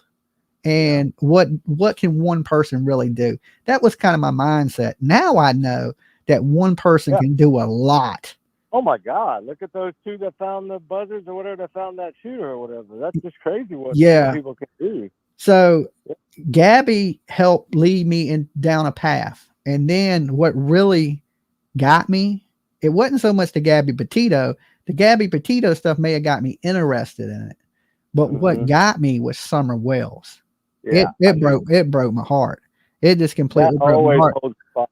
Yeah. And I remember the first day somebody told me about Summer Wells. I remember who told me about Summer Wells. It was Stony Stone. He still comes to the channel. He was he was like, Dolly, you ever heard of Summer Wells? And I was like, because I was talking to Gabby Petito, and I was like, nah, man, because I wasn't in true crime. I didn't know shit about, true crime channels. What I really didn't understand is drama. Okay, well, all these drama people that hate each other and they use true crime to talk shit about each other. I knew nothing about that shit, right? I didn't even know that existed. And he was like, do you know about Summer Wells? And I was like, nah. He's like, man, it's the craziest story. He's like, you should check it out when you get a chance. And I was like, all right, because a lot of people tell me shit and I never check it out, right? But I'm honest with people when they're like, did you check it out? I'll be like, nah, I forgot about it. But he planted that seed. Like, it's something in the back of my mind. I just was sitting around and I was like, let me check out this Summer Wells shit that Stony Stone was talking about. And it got me. It got me. Like, it grabbed my heart. It twisted it. It made me want to do something. Right. And next thing you know, I'm in Tennessee. I'm on Ben Hill Road, and that path I've been going down ever since. And watch some of your old videos there. You were a little crazy then, though, Dolly. I've always been crazy, but I'm the good kind of crazy. Man, you're laid back now, though, from when I started watching you. I mean, I've always watching the Sebastian case. Yeah, I ain't always been the bad crazy. I mean, I'm the good crazy. But you go up in them woods like, man, that's crazy. I mean, I ain't scared of shit. I know that. I get that. I mean, but it's just like, you never know who's in those woods. Like, those woods, just don't mess with those woods. I grew up I watch horror movies like for fun. Jason Voorhees. I don't care about. I've been watching the horror movies since I was like 8 years old. Yeah. If you ain't running, remember the original Fog, the movie Fog, the original. Yeah. God, that movie. Birds. I used to watch Albert Hitchcock stuff. I used to watch a lot of stuff with my mom. Yep. Albert Hitchcock. We had a satellite back then. We lived way out in the boonies, and all we had was satellite. And that's my mom always watched that stuff and read those books. I think the Albert Hitchcock books or whatever. Yeah, my mom wasn't. She didn't have no problem with me watching gore movies and horror movies, because some of the best movies came out when I was really young. Your Friday the 13th, your Nightmares on Elm Street, your Texas Chainsaw Massacres. Man. So, I mean, iconic movies now. Yeah, so I got to watch a lot of that as a kid. My mom never really had a problem with me watching horror movies because I wasn't ever really scared of nothing. Yeah. I was in Texas too. The Chainsaw Massacre. That was crazy. Yeah, I mean, it's fake. It's based off of Ed Gein. So the Fog always got me. So was Psycho. It's based off of Ed Gein too. Texas Chainsaw Massacre. What was on TV and the little girl? Was that the Poltergeist? Poltergeist. Yeah. That was a good one. Yeah. Evil Dead. That was a good movie. I love Bruce Campbell. Army of Darkness. Walking Dead. Now I've been watching that forever. I watch all the Walking Deads. Every last one. I have them all on DVD. Yeah, I like that. Okay. Well, look, Richard, you be good, man. You be good, man, and I'll get with you. I might not get with you tomorrow because we'll be driving down there. But if I'm getting ready to leave probably Monday or Tuesday myself. Well, hopefully she gets life, and hopefully they drag him into it too. But I don't know. Yeah, he ain't at this point. He's not getting drug into it. He got scot free with whatever part he played in it. He got away with. Probably told. He probably spilled the beans or something. Well, I mean, they're not naming him as one of like the prime witnesses, but I'm sure he's going to be a witness for the prosecution. And I still think Jen Soto's going down, but I'll let you go, man, so other callers can call in. But hey, be careful, be safe, take your meds, and take care of your health. I am. All right, bro. All right, Cheers. peace. Dolly. Hey, Dolly. It's Dolly Good 66. How are you? Hey, Dolly 66. I'm doing pretty good. Not too bad. Pretty good day. Hey, so I'm only the second caller. Yep, you're the second caller. Richard talks a little bit. He's a talker. He talks a lot. I like him, though. I wish him well in his endeavors Yeah. in Florida. Yeah, I hope he does some good down there. So, hey, I have a question for you. So, Leilani, she's gross, first of all. But how did you come across getting invited to hang out with them? Well, when I first heard about Leilani, I came back from, I can't remember where I was at. I was out of town somewhere. Maybe I had just got back from Idaho. I think that's what it was. I was in Idaho looking for Michael Monkey Vaughn. And I flew back. And I remember I get into my studio. And then I'm sitting down and I'm watching the news. And Billy Joe was on the news. And she's like, you know, the baby's missing. I can't always trust my daughter. Right. And she says something odd like that. Like, who says, my first thing is like, who says something like that when a kid's missing? I can't always trust my daughter. Yeah, And it's not good. so it was almost like Billy Joe was blaming her. She was really the first person to blame, or kind of sound like she's blaming Leilani. And right then I knew something was wrong. Right. So then I get on, right. I mean, just as soon as I got back from Idaho, I get on the thing, look me up a plane ticket. I booked me a plane ticket to Savannah. And I jump on a plane. Boom. Next thing you know, I'm in front of their house. So then I start streaming. Then I start streaming out in front of their house. And you know, they're looking out the windows like, what the hell is going on? And at first it was just me and Betty. And I go up there and I start putting the little toys out there, because people were donating, and I was going to buy teddy bears and different things. So we started the little memorial, and then that shit grew huge. Right. And then of course, as we being out there and people watching, people started showing up. And then, you know, I'm out there, we're out there every day. So then they start, you know, arguing with Betty. At first it's them trying to fight with Betty. They didn't like Betty. They didn't have so much to say to me, but they were mostly women. So, you know, women are more, they hate other women. I don't know what's up with y'all ladies, but y'all just don't like, they really didn't have too much, you know, problem with me. They just didn't like Betty. And so at first it was just altercations with them and Betty, them saying a few words to Betty or Betty saying something to them. And then over time, people were watching it on the internet, and it started to grow. People started showing up and not leaving, just sitting out there with us all day till we left. And then people were staying there all night long. So you had the news out there, you had court TV out there, you had all these, you know, media, you had tons of media, you had all these people. So it grew pretty fast. And what it did do is bring in a lot of national attention. So I think if not, it would have stayed locally. But time the YouTubers showed up and we're broadcasting it live all day. Of course, you know, Court TV was interested and all the other news people. I mean, I got hit up by everybody to be on the show, but I only went on Court TV because of OJ. I remember I was a big fan of Court TV during the OJ Simpson days. And I was like, I want to be on Court TV. The rest, I didn't give any local news interviews.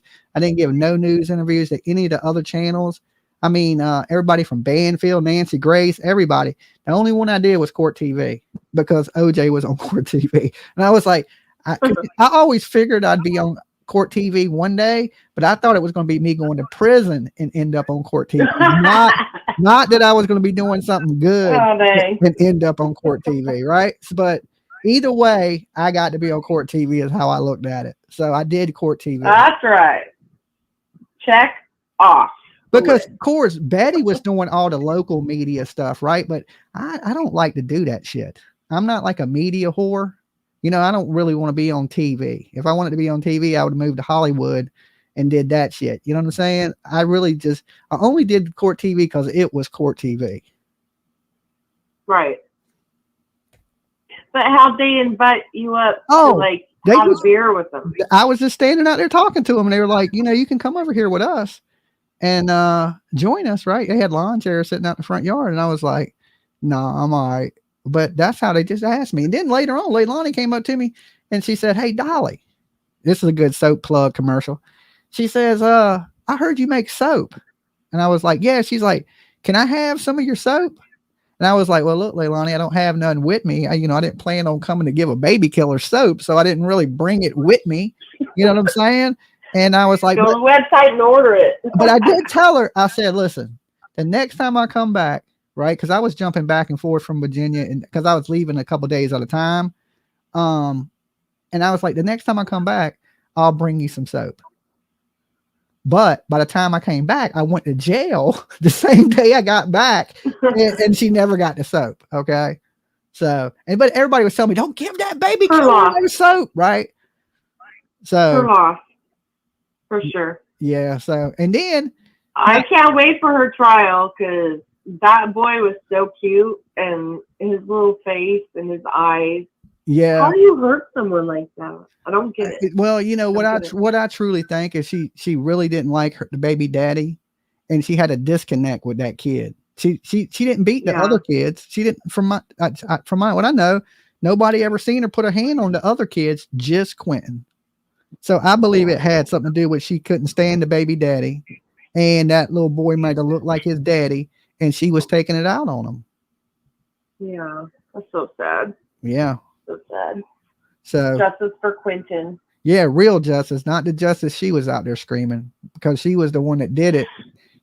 So I remember her and her mom sitting in front of the mall, like bawling, and I'm like, you guys are so fake. Yeah, it was a lot of fake crying, fake crying for the media, and she wasn't crying when the media won't out there. When I was sitting there talking to her, she won't crying. She was trying to get some soap, and I'm telling the girl, yeah, you're going to go to prison, Leilani. You're going to go to. She didn't care. She was like, so what? She didn't even look for him, right? Like, she's gone. Bye. Yeah, she went out partying. I know they're going to use that against her. When I ran up her on Tybee, if they don't use that shit against her, because that just shows you right there, she didn't give two shits. Yeah, you could tell she didn't. Yeah. So, and I mean, she's going to get what's coming. I hope, right? And if she don't, I'm going to be so pissed off. I mean, I'm just going to be so pissed off. I might visit another Georgia jail. Let me say that. No, I'm just kidding. I ain't going. You stay out of jail, Dolly. Definitely in Georgia. That cost me a lot of money right there to stay out of trouble. It cost me a lot of damn money. I know that. So, but there was, like I said, there were some good people that helped me out while I was down there. And, I had Savannah on my side. And, the crazy thing is it was so much on the news in Savannah. Everybody knew who I was. So when I went to the airport, right after I went to jail, I was trying to leave, right? I'm getting in the airport and people were running up to me going, hey, Dolly, right? So then at the rest of the airport, I got my hoodie on. I got it tucked all low. I'm trying to hide to get on the plane to get the hell up out of Dodge. And, but like I said, I was getting recognized everywhere I went in Savannah because they were plastering it all over the news, me going to jail and shit, and I was just like, let me get the hell out of Savannah fast as I can. But now I'm on my way back. That's crazy. So, well, don't get arrested this time. I don't even think I'm staying in Georgia. I think I'm going to stay on the border and kind of just creep in. You know what I'm saying? Come over during the night.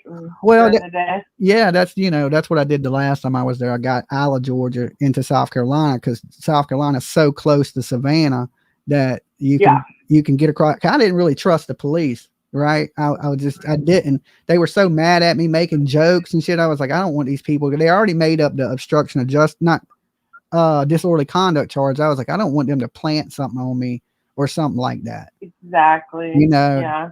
I've seen, what is it? Shawshank Redemption. I'm just like, nah, hell nah, y'all got to leave me alone. So. All right, Dolly. I'll let someone else call in. It was nice talking to you. All right. You be good. You too. Bye. Peace. Yes, I didn't really trust the police. You know what I'm saying? Dolly. Hey. Hey, you calling from Georgia? You got it. I'm the night crew. Night crew. Okay, who are you? I'm Angie, the one that my son had the mask. Oh, with the light up mask. Yeah, I remember. Yeah. I was just yeah, hoping we you were were. there. I was just hoping you wasn't that crazy girl. What Boatwright? What was her Oh, name? Wanda. Wanda Boatwright. That woman was crazy as shit. She still is. She It's- still is. I hope I don't bump into her when I'm down there next week. She's not here. Oh, she's she ain't. No, she's not down here now or where she's at. Thank Jesus. But Good Lord, that woman was bad shit crazy. Yeah. Like the police didn't arrest but, her. I mean, how can more Yeah, obstruction? they arrested her. Did they? Remember she got arrested? Yeah, remember it was her and her husband the first night. Oh, Remember that's she was right. blocking Leilani. She was blocking Leilani and them from coming out. And when the cops got there, because I guess she was, drunk or whatever, those were the first two. Then after that, Slim went, the tall, skinny guy. Yeah. And it was because the next door neighbor pulled out a bat and the cops didn't do nothing about it. So you're right. It was him that, he went to jail. I remember Wanda came out there that night because it was one of the nights that I was out there and she was talking about, I've been searched 3 days. She was screaming F the YouTubers. And one minute she liked me and the next minute she hated me. And it was just like, I was like, she's over there talking shit about me. I was like, do you realize I'm right here? You know what I'm saying? I can hear you, woman. Yeah. I can hear, and she's screaming. Yeah, she's screaming I at was the just police. the one that, I know she didn't care. But She's trying to fight jail. everybody, right? She's trying to fight everybody. And the police actually ran from her and went and jumped in their cars and fucking floored it all. I was like, you got to be shitting me, right? They actually scared her. I don't blame her. But she got right in the front, and Billy Joe was trying to come out with Leilani in the truck, and she got and stood there, and she said, I'm not leaving until Leilani gets out that truck. And that's when the cops pulled up, and the cops were like, well, you can't sit here, and you can't do this, and you can't do that. So they got her, they got the husband first. And then she started, so then they got her. I remember she was screaming, I paid 3 psychics. I've searched parks. And she was just going ham bone crazy. I was like, this woman is fucking nuts. Yeah. I was backing like up. I was like, let me get away from this lady's crazy. She may swing. Yeah, I was there every single day until, 2:00. Some of the things they did, I didn't agree. Like I said, I wasn't going to go to jail. Me and my son was out there. Did you see Leilani twerking in the window? Was you there for that? Yes. Yeah. Oh, yeah, I was there. That would probably been the best part of the whole thing. That shows you how much she didn't care. She's in the window dancing. Well, I'm the one that one night, I don't think you were there. I think you had left, but me and Marcy was next door in the driveway. Well, Billy Joe and them called the police, and the granddad, whatever his name was, he started coming out and swung on that dude. The car. I was out there. No, he was on me. No, he was going to do me. He said, you effing bitch or something like that, and said, if you don't get, and the cops coming, you know what the cops said? Oh, well, that was you on his property. How? I had a broke foot. I was not on his property. And that driveway, that ain't his driveway anyway. That's the neighbor's driveway. Exactly. But the cops made us get out, and then about this, and people don't understand. Well, I was there one night. Joe, I was there one night when he came out and swung on somebody. Like a dude was in the driveway, and he swung on the dude and missed, and then the police came up. So I mean, okay, yeah, that was me. Yeah, he come to me after that. Yeah, he was like, you bitch or something like that. And I told him, I said, you step off this property right here and I'll show you one. Because he was drunk. They were back there smoking and he was drunk. But it was really crazy because one day she called and had cow manure. Yes. Put where we sit. Yeah, the fish. She put like salted fish, guts, and cow shit all in front of the house. Yeah, I remember that. Yeah, and it was like, I'm like, come on. But yeah, I was, and then you were there. I think it was you or Bullhorn Betty or somebody, and she walked right past us and went to the old man's house. Yeah, she was sitting on she went over there talking to the old man. That's the same day she asked me for the soap. Yeah. And the old man was an old pervert. Oh yeah, he was, but we were giving him people were sending him hamburgers every day, and he was like, well, as long as you don't use that bullhorn, like that, and that was his Yeah, only thing. he And was those saying tweaker some things. pretty perverted shit to Bullhorn Betty like the whole time she was out there. I was thinking, you old creepy fucker. Yeah, I wonder, is he but still it really alive? gets Is he to still you. alive? Yeah, he's still around there. Oh, okay. Because I live right here around the corner. I'm Uh-huh. like 10 houses down from the babysitter. Oh, So okay. I'm right down the road. Yeah. And, they were in my yard looking and had helicopters. So I went around there, and Billy Joe and the grandfather was like, they weren't even crying. They weren't even upset or anything. Then nobody knew. They got into an argument over the dryer. Remember? The washer and dryer, and the cops were called out. This was after the baby was missing. I don't remember the Yeah. washer and dryer incident. Yes, they got in an argument over it, and they were saying that that's how, that they were getting at each other. Uh-huh. I guess things were starting to heat up on them. Oh, that was Billy Joe But, when yeah. Leilani got in a fight over the washer and dryer, the Yes. clothes. Yeah. Yes. But nobody knows either that, they keep talking about the baby's daddy, the other two. Well, there's only one more, and that's the oldest. Well, hell, you remember his dad was walking back home one night, and he got killed. Oh, Somebody hit him in a car. No, he was changing his tire. He got a flat tire, and he was on the side of the road Yeah. changing the tire, and he got hit because his mama died right before that, Bubba. Exactly. His mama died. Yep. Then Leilani Yep. kills his son, and then while we're down there, his dad is changing the tire and gets hit by a car and killed. He got his home because I was going to go try to talk to him, right, to see what he had to say. And right as I was going to get ready to go try to track him down, his daddy got ran over. And I was like, I am not messing with this dude. This is just the wrong time to be asking this dude anything. He's lost everybody in the whole family. Yeah. Well, the youngest one that y'all say, what's his name? Billy Joe's youngest one that was there? Paul. Paul, he still lives down the street here. Does he? He's a little mouthy ass dude. Yeah, he was the one that come out in that white truck and all that. But you're to see the house now, Dolly. Wait, because I'm gonna be at the court with you. I'm gonna be at the court too. I've seen him working on it, and I wonder if the people that live there now know that a baby died in that house. I wonder if they knew that when they bought it.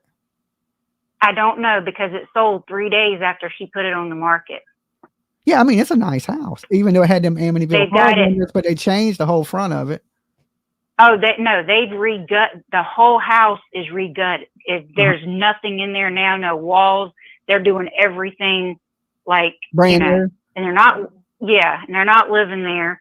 But I ride by there every single day, and it's kind of like, and I was there the night that the baby thing come by, I was there every night, but it's crazy. But no, Billy Joe was on, is it Queen Bee or somebody whenever? And she was on that channel. And do you know that I don't know nothing about no YouTubers but you. I swear I don't. But this woman was like, oh, well, Billy Joe's in here, so nobody needs to be whatever, because it's a sad case, and she's a grandma that lost her. And I'm thinking, remember they had the share banner and stuff on the fence that she was friends with that lady. Cher. The thing was, Cher and Betty were working behind the scenes together, right? Oh yeah, they got it. Yep. She was playing Billy Joe, acting like she was her friend, right? And then she's working with Betty, but she's online talking shit about me, right? And me and Betty got in a huge fight over this. I was like, listen, you and your friends scamming and plotting and doing this dirty shit. I don't, and then why, she was like, well, she's just saying that stuff, Jimmy. She don't mean it online. I was like, I don't give a damn. I don't know this lady. She has no right to be shit talking me while she's working with you. Like, if it's about, she's just playing Billy Joe and feeding the information to Betty, right? Like, I don't want to be a part of that shit, and I got into it with Betty over it, and I was like, that was the first time I left Georgia. I was like, oh, hell no. Oh, hell no. Yeah. Y'all ain't doing me like that. Talking shit, but both of them talking shit about me behind the scenes, right? Why one acting like she's my friend in my face, and then you got this fake ass lady playing both sides. I was just, it was crazy. I know, we knew. Yeah, I sit back and like I said, but and I know that a lot of people might have seen the bad and that, they stood out there. But, and like I said, I'm not in this situation, but most of them, and they had lost their kids over the stupidest little thing. And they were upset because they were kind of like, I did a stupid little thing and I got my kids taken because maybe they had Cheetos on their clothes and said that they wasn't getting fed and all. And it was kind of like those were moms thinking, you have beautiful kids and you have them. Why would you kill one of them? I mean, you know what I'm saying? And if you go back to her videos, she always pushes Quinton Simon away. I noticed that. Watch videos. She pushes him away.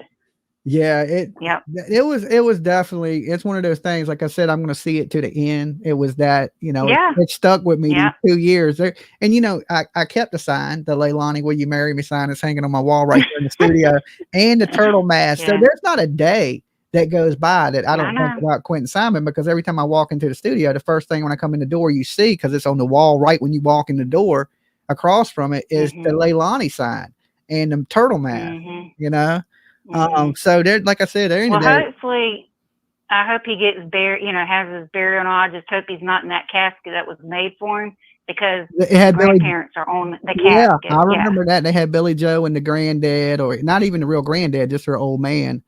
On the casket. Yeah. So maybe they should take that off of it. But the rest of the casket was really nice. The dude did a really good job on it. Right. And last thing, and then I'll go. We had a meeting here for something different, and the guy that was the military guy, remember, he was always dipping people in the yard, right beside him. Yeah, he the firefighter. Said that, he just said that, he said, I apologize. He said, I was just, whenever I got home, he said, all I asked is don't block my driveway. He said, but, he said, I didn't know the girl. He said, I never seen anything.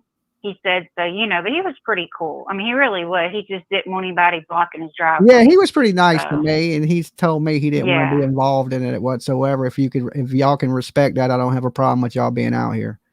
And nobody messed with him. He didn't mess with anybody, so he kind of just did his own thing. No. Yeah. Well, I will see you next week in the courtroom. Yep. And probably every day that we're in there. And like I said, I hope that she gets what she deserves. I do too. I'm like you, But I appreciate you, Dolly. And like I said, if you need anything when you're in Georgia, hit me up. I can text you my number. Okay. I live right down the street. No problem. And like I said, if you got a problem hooking up or something, just, I'll send you my number. Just hit me up. Okay. Well, you be good. All right. You take care, Dolly. All right. Peace. All right. Bye-bye. So, hold on, callers. I was looking for places now because, a lot of hotels are booked up. And maybe staying at a campground. I'm not quite sure what I'm going to do down there yet. I'm kind of keeping my location secret because, there's some of them people in Georgia, not her, right? Because I got to meet her and her son. They were super nice, cool people. But there's some crazy ass people down there, right? And I just want to keep my location private for, and I'm definitely not staying anywhere in Cheatham County, right? Chatham County, Cheatham County, whatever the hell you want to call that place. I'm staying away from those police, right? And, of course, I will be at the court, in a public place where, you ain't planting nothing on me or doing nothing crazy to me. Right. So, and like I said, I don't even smoke no more. So if you see me in jail with a kilo of Colombian Bam Bam, y'all fight for my rights. Cause Dolly was set the hell up. Okay. Cause I ain't going to do nothing illegal. I don't do no drugs, nothing. So I don't have nothing illegal on me. I ain't putting my hands on nobody. I ain't talking to nobody. I ain't got to. Right. So, but I do want to see justice for this kid. Like I said, some people are out there, I think, fake fighting for that child. And some people are out there really wanting justice for that child. Now, I don't want to get into a YouTube beef with people, right? But I believe some people are there for the right reasons. And some people are there totally for the wrong reasons, right? And I'm sure y'all can make out who was doing the effery and like not being a real.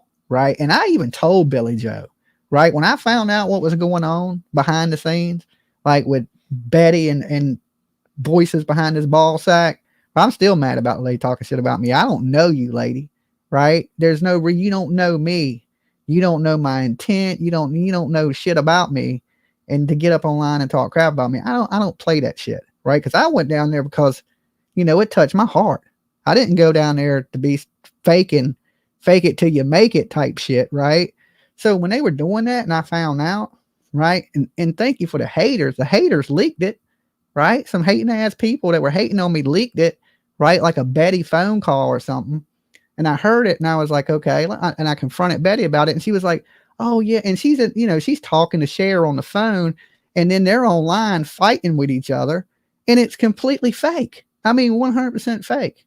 Right. So I went up to Billy Joe and I said, I want you to know, Billy Joe. I was like, I ain't lied to you the whole time I've been out here. Them two bitches are working together. Okay.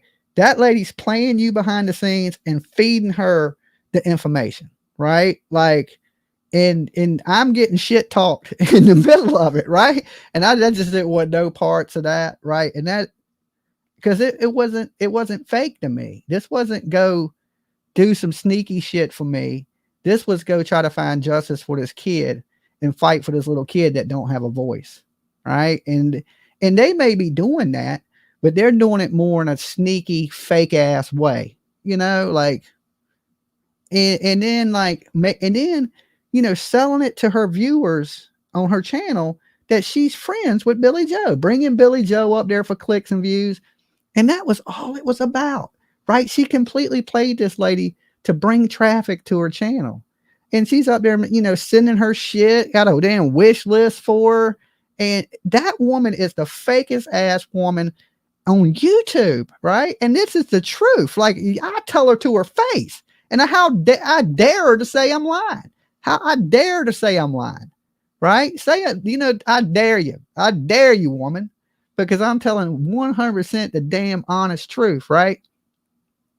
And even look, I was trying to tell people without just saying, hey, they fake as hell. Even on my live stream, there's this point where I'm like, yo, guys, I'm taking off, leaving Georgia. Some shit down here is turned into the WWF, right? And you know what wrestling's fake.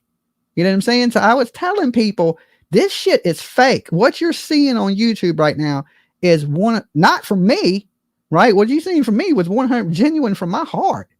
But everything else that was going on, except for the locals were there for real. But these other people, some of it was fake, right? And I was just like, okay, this shit here, then, you know, it is what it is. Now I'm going to open the phone lines back. I just wanted to share that with you guys because, you know, I let everybody down there.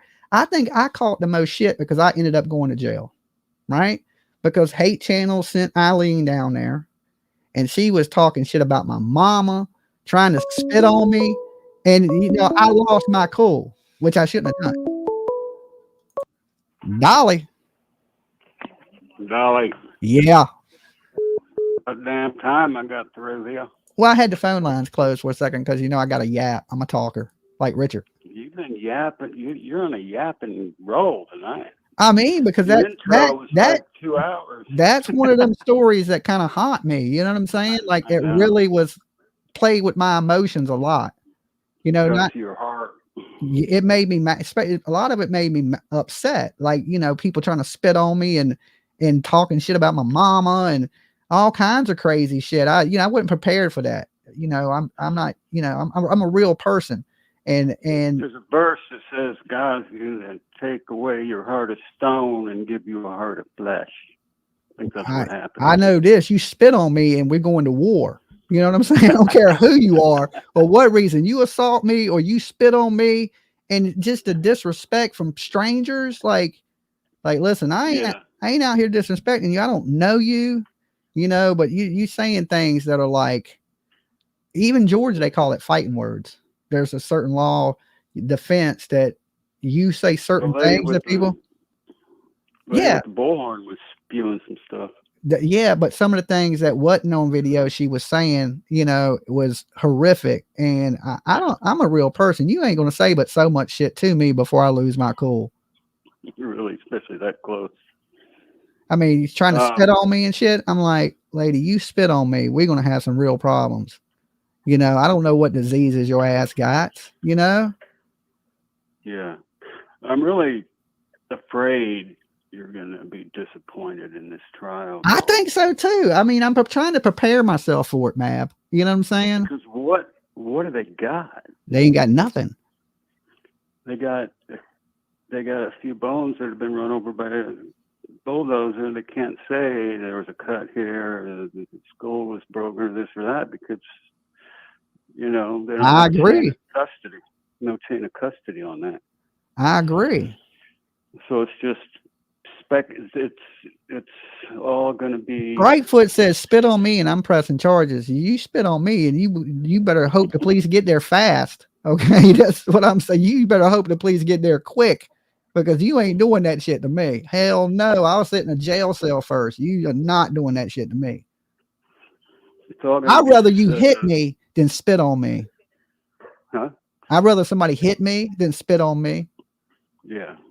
You ain't spitting on me. I've never been spit on. If I get spit on, somebody's going to get a fat lip. Yeah, I mean, I ain't wanting to promote violence or anything like that. I'm just saying, don't never spit on me, people. You mad at me and hate me, come up and slap the shit out of me or something. Don't spit on me. I'd rather get the shit slapped out of me than spit on, so. And this lady was spitting at me and tonight. You not tired? Well, I've talked to that. I've talked to that woman. She didn't know me. She was put up to it, and then she actually literally called the courts and said, if y'all go forward with the charges against him, I'm going to show up on his side. She was going to go to court with me. You know what I'm saying? I remember that. So after that, we've talked, and we've squashed the beef between us. She was put up to it, and she admits she was put up to it and used and manipulated. Yeah. And she said, she apologized for saying the horrible things she said to me. And I apologized to her for grabbing the bullhorn and, what I said to her, because I shouldn't have lost my cool. But everything in this world is a learning experience. And I learned from that. Yeah. Like, don't lose my cool. If that shit ever happens again, I'm leaving. And then I'll just come back when the crazy people ain't there, So. Try not to wear orange so much. The people that put her up to that are the ones that should be ashamed of themselves, because they're the ones that turned that into chaos. Yeah. That's true. But what I'm afraid is that everything's circumstantial, and she was out there screaming, "I support baby killers" and shit. I just couldn't believe it, man. How they put this lady up? They were paying her. They were paying her to say these things. Eileen, wasn't it? Yeah. Yeah, it was Eileen, and they were paying her to say these things, and they were, pumping her up, and basically they just put a battery in her back and wound her up and sent her out there to cause chaos. Well, hopefully they pull a rabbit out of the hat on this trial, because everything's going to be circumstantial. Yes. And I hope it's going to be more than 10 or 15 if she gets that. If she gets that, I'm scared of the Casey Anthony thing, that she's going to walk in there and say this baby drowned in the pool because they had a pool. Yeah. The baby fell down the stairs because they had stairs. The baby drowned in the bathtub, and they get her with disposing of the body. That's it. Abuse of a corpse. Abuse of a corpse, and she does 10 years, and she's did 2 of that. She might get 5 and out on good behavior. I don't know. And they're going to try to argue that she was on medicine from the dentist. Yeah. Well, she's probably on all kinds of other medicines. Yeah, she was on all kinds of drugs, but that's, and you got to remember, she's never said what happened. So we don't know what defense she's going to use. You really don't. You don't. Mm-mm. So it's going to be a shocker. Like day one, we'll find out soon what she says. I've been waiting 2 years. And like I said, she told me Danny was the one beating on the baby. She told me that personally when I was there. Yeah, I don't believe that. Well, that's what she said. I don't really believe it either. Not the daddy, is he? No, he was the boyfriend at the time, and he was there. So she never bonded with that kid. And it was his car that she used to take down to the dumpster. And he's the one that called the babysitter and said the babysitter wasn't needed. So if you tell me that ain't accessory, that's what I said. That's the exact same thing I said. This dude's accessory to murder. He's no different than Kayla Montgomery, honestly. Yeah, and he's split. Nobody's heard a word. Nope. I was going to show up at his house, and his mama sent a message to me. Do you remember that? No. Oh, talking about there'd be trouble and I'd be arrested and leave her son alone and all kinds of stuff. Well, your son's accessory to murder. Okay. I think your son is free to be fucked with, because of, you know, you watched this kid get beat to death and you did nothing to stop it, nothing. And you worried about people messing with your son? F your son, lady. Got beat on more than one occasion too. Yeah, I mean, he's a piece of crap, just like Leilani's a piece of crap. I don't have no problem saying that. You know, and the mom knew that. The mom knew that. That's why she put the message out to me. You come around here going to jail. And were they Hawaiian? I don't know if he's a Hawaiian. Hawaii or something. I don't know. Leilani sounds Hawaiian, but I mean, I don't know. I don't know exactly what she is. There's some crazy. Billy Joe ain't. Billy Joe 100%. Not she redneck. I don't know. I don't think she's a Hawaiian. Jawbone. So, I mean, I don't know. She more redneck than me. You know what I'm saying? Biker chick. Amen. So. All right, brother. All right, man. I'll get your next caller, bro. All right, peace. Yeah, I hope you're not too disappointed in it. I'm afraid. I probably will be. I know. I'm trying to prepare myself for it just in case it goes south. Don't get too mad. I won't. I won't lose my cool. All right, man. Peace. Peace. Yeah, you know, the mom put out a big post talking about, you know, leave her son alone, because I knew exactly where her son was at. I was already trying to track his ass down, right? Because I don't even know where they're at right now. They're in Dunn, North Carolina, right? So I mean, I knew then where he was at. I found where he was at, and they knew I was coming, right? And did I go there? I was in the area. I'll say that much. I can't tell you exactly, but I was in the area. And of course, the mom finds out that, you know, I'm lurking. So this mom was protecting her son. You know, that's the bad thing is I get protecting your kid. I get it. I mean, I get it. But being worried about a YouTuber, it seems to me a little, you know, like, well, you don't want people to draw attention to the fact that he was there and watched the baby be murdered? That his vehicle is the one that the kid was in? He's the one that called the babysitter and told the babysitter that she's not needed? So what are you protecting somebody that should be in jail for murder? I mean, I know a lot of people would protect their kids, right? But I wasn't worried about her threats anyway. Like, what are you going to put me in jail for?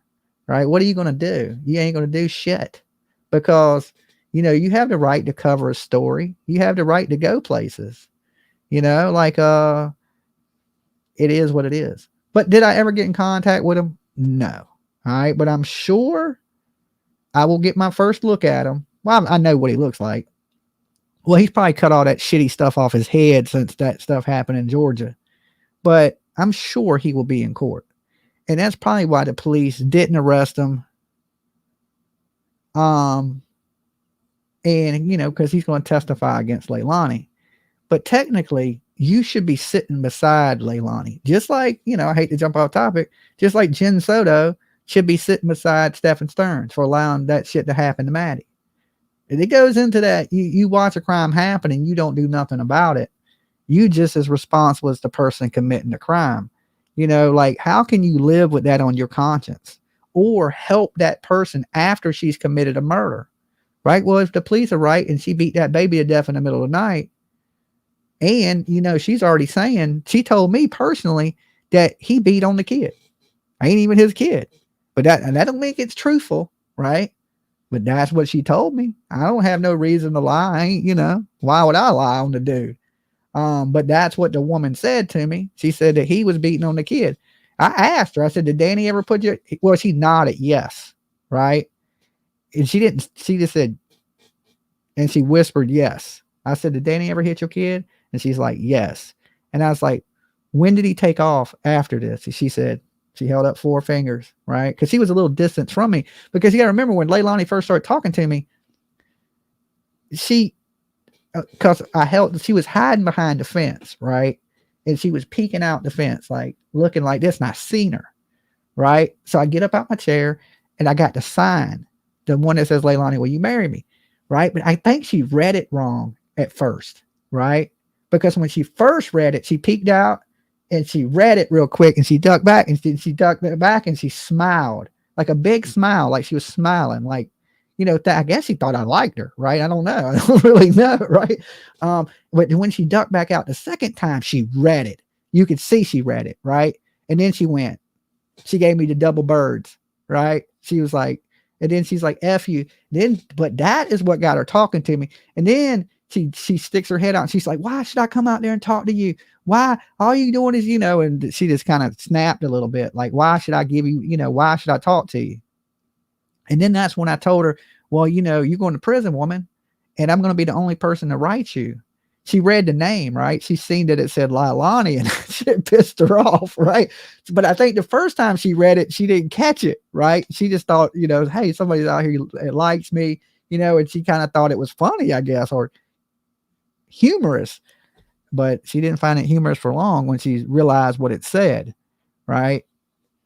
Like when people seen it, well, like when I said the news were portraying it like somebody was out there that like was trying to hook up with Leilani, and even the pictures they showed of me standing on the car, they was dirty. They were snapping pictures, and then the media act like they cool with you, they're your buddies, but every time you turn around, they're taking a picture of you. They were like that, like scumbag ass people, right? Instead of saying people are protesting a murdered baby case, they kept calling everybody hecklers. Okay. A heckler is something that's at a comedy show that when people back talk the comedian, that's heckling. They're not comedians. There's nothing funny about this. This is a missing kid that the mother killed. Okay. There's people out here protesting with signs. That ain't heckling. That's protesting. There's a big difference in a protest and heckling. Okay. Now, there may have been some trolling going on, but heckling is a back and forth thing. Okay. So that just shows you how stupid the media is in Georgia. I hate to say it, but you dudes are fucking idiots. I've worked with media here in Virginia, dealt with media in North Hampshire, Boston, all kinds of places, and nobody acts like the media acted in Georgia. Nobody. None of the media I've ran across anywhere else has been like the media in Georgia. That's how garbage the media is in Georgia. I think they were literally mad because my videos were doing more than their whole news broadcast in plays, right? They didn't like Dolly. I don't think the media liked me. The police didn't like me. It's just, but I brought so much attention to it, right? I just brought so much attention to it, and I'm glad, right? And hopefully some of that attention will roll into her spending the rest of her life in prison. But like Mab was saying, the chances of that, I got a bad feeling, guys. I swear to you, I got a bad feeling that they ain't going to be able to prove how this baby died. And without that, how do you get her for murder? Right? Now let me open the phone lines back up before I talk you people to death. All right, let's do it.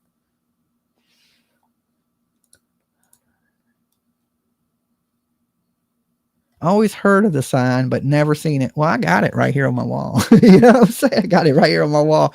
It's still here. I may take it with me. You know what I'm saying? I may take it with me. I may stand outside the courthouse holding it. I don't know. I know the media will take pictures of that, right? They'll take damn sure be like, oh shit, he's back. Okay, he's back. Yeah, I didn't forget it. Like I said, there's only a few cases out here that really grabbed me by my heart and, got me emotional. And there's, Harmony Montgomery, Summer Wells, Quinton Simon, them are the ones that got me emotional. Like I want little Sebastian found, but it didn't grab me the same way that these littler kids did, even though what is going on is pretty horrible in that situation. I question it all the time. Do these people really want this boy found? And I think if you did, you'd put a little more effort into, looking for him and really looking for him. I ain't talking about just let's do some photo ops and turn on the camera now and that type of stuff. I'm talking about really grinding and searching and, organized. Just, little searchers here, YouTubers. It's like having a dysfunctional family that ain't working together. Nobody's working together. In the case, usually when a kid goes missing, everybody comes together to try to find that kid. But in this case, you don't really see that, right? It's like, it's kind of scattered all over the place. And is that really going to find a missing kid? I don't think so. You know, I don't even think Summer Wells was quite, I mean, I know Candace and Don are pretty dysfunctional, but I don't think it was so disorganized. Okay. Like the searches that took place for Summer Wells in the beginning, it was like everybody came together, right? People, everybody, you know, it may have fell apart later on, a little bit of drama with the people on the hill. Your Jody Sue Browns, your Fred Hills, remember the dude, Benny Keys, and, you know, you had, you know, Molly and Betty down there acting crazy as shit. Now, Molly's my buddy, right? But they know, both of these people know I disagreed with what they did in Tennessee, right? Because look, I'm one of these people like this, and even in the Sebastian case, you know, you can think somebody did it all you want, right? You got your opinion, you can think they did it, but can you prove they did it? And without proof, do you try to hurt people, you know, financially, making threats to them or harass the shit out of them? You know, do you do those things? I say no. I say you can have your opinion, right? Like I have my opinion of Sebastian's parents, right? That don't mean that Total Gang. Thank you. And if y'all got a membership from Total Gang, make sure you thank her. Okay, give her a big virtual hug. You can have your opinions on people, and you can believe in your mind they did it. But unless you can prove it, you shouldn't be trying to harass them people. You shouldn't try to cause those people to. You shouldn't do them things. Dolly. Dolly, it's Richard again. Hey, Richard again. Hey, is there anywhere in Georgia that it was hit really, really, really bad that doesn't have power yet? Do you know of? I mean, I don't know. I know they got the power back on in most of Savannah, and I mean, I really We don't. were just told in the meeting that there was a couple of little bitty areas in Georgia, like on the borderline, I guess, to Mississippi or wherever, that was still pretty bad off. Well, Georgia borders. I don't know. Does it border Mississippi? I know What it is it, borders Alabama, Alabama, and Florida. Yeah, because we go right through Bama, like right through Bama, going to Pensacola. Yeah, I don't know. I had to look at a map. I mean, I know it borders South Carolina. I know it borders Alabama and Florida, but I mean, maybe it does have another little state. I don't think so. I think it's just Alabama. We had a guy donate 60 fans that run off of batteries, two D-sized batteries, like I guess for camping and stuff. Yeah, I got one right there in front, right here, sitting right on the floor right there. It used to be in my RV, but Does now I it got a work different good? one. It's okay. We're gonna give those out too, and they were able to raise $3,800 cash too, so we're gonna put it. I had those at first. I had that in my camper at first, and then I got one that was rechargeable because you always got to change the damn battery in that when you leave it off for a day. So then I got donated. Yeah, so then I got a rechargeable one in my camper now. You know, you just plug like it in. It don't blow as hard as the one with the batteries. I guess if you don't have any power, you don't have anywhere to get halfway. But I got AC, so I mean, with a little fan and AC, that's really all you need. Okay. And you're gonna be where, in Georgia? I'm gonna be in Savannah. Well, yeah, it's Georgia, but it's the border of Georgia, right near South Carolina, Georgia line. Oh, so you're gonna be way up there. Yeah. You know, people you think Georgia. I'm not going to be in Atlanta or you know Columbus or down near Florida. I'm going to be right near South Carolina. Okay, cool. Yeah. All right. Well, if you know anything, just talk about in the chat. If anybody I know, doesn't Rose live over that way? Which Rose? The one that calls you all the time. I don't know where Rose lives. You know, Miss Ann lives down there. Yeah, Miss Ann, that's who you were talking to last time. Yeah, Miss Ann lives in Savannah. Okay. But they pretty much got power back on now? Yeah. Okay. Well, it'd probably be better for us just to go like Florida, I guess. I mean, wherever y'all go, I mean, I'm sure there's a lot of places that need help.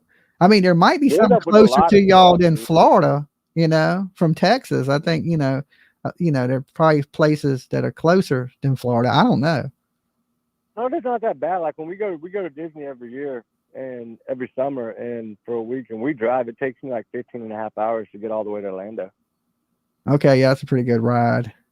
15 and a half hours. I'm only 3 hours to the Louisiana border. Okay. All right. Mhm. Well, that's still So a pretty it's good hike. Louisiana takes forever. Yeah.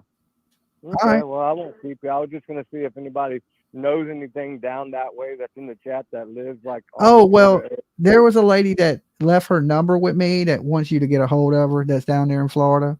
And apparently her whole shit flooded and she's living in a tent beside her house.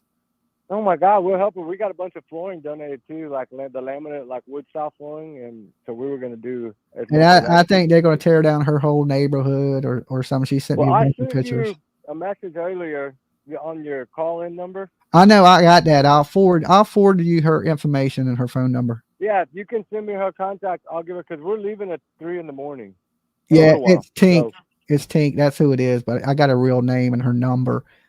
She sent it to me on Facebook, so I'll forward that to you. yeah, if you forward that to me, I won't call her tonight, but I'll call her tomorrow because it's going to take us a little while to get there. Not too bad, but we Okay. should be about Pensacola in like 10 hours. So.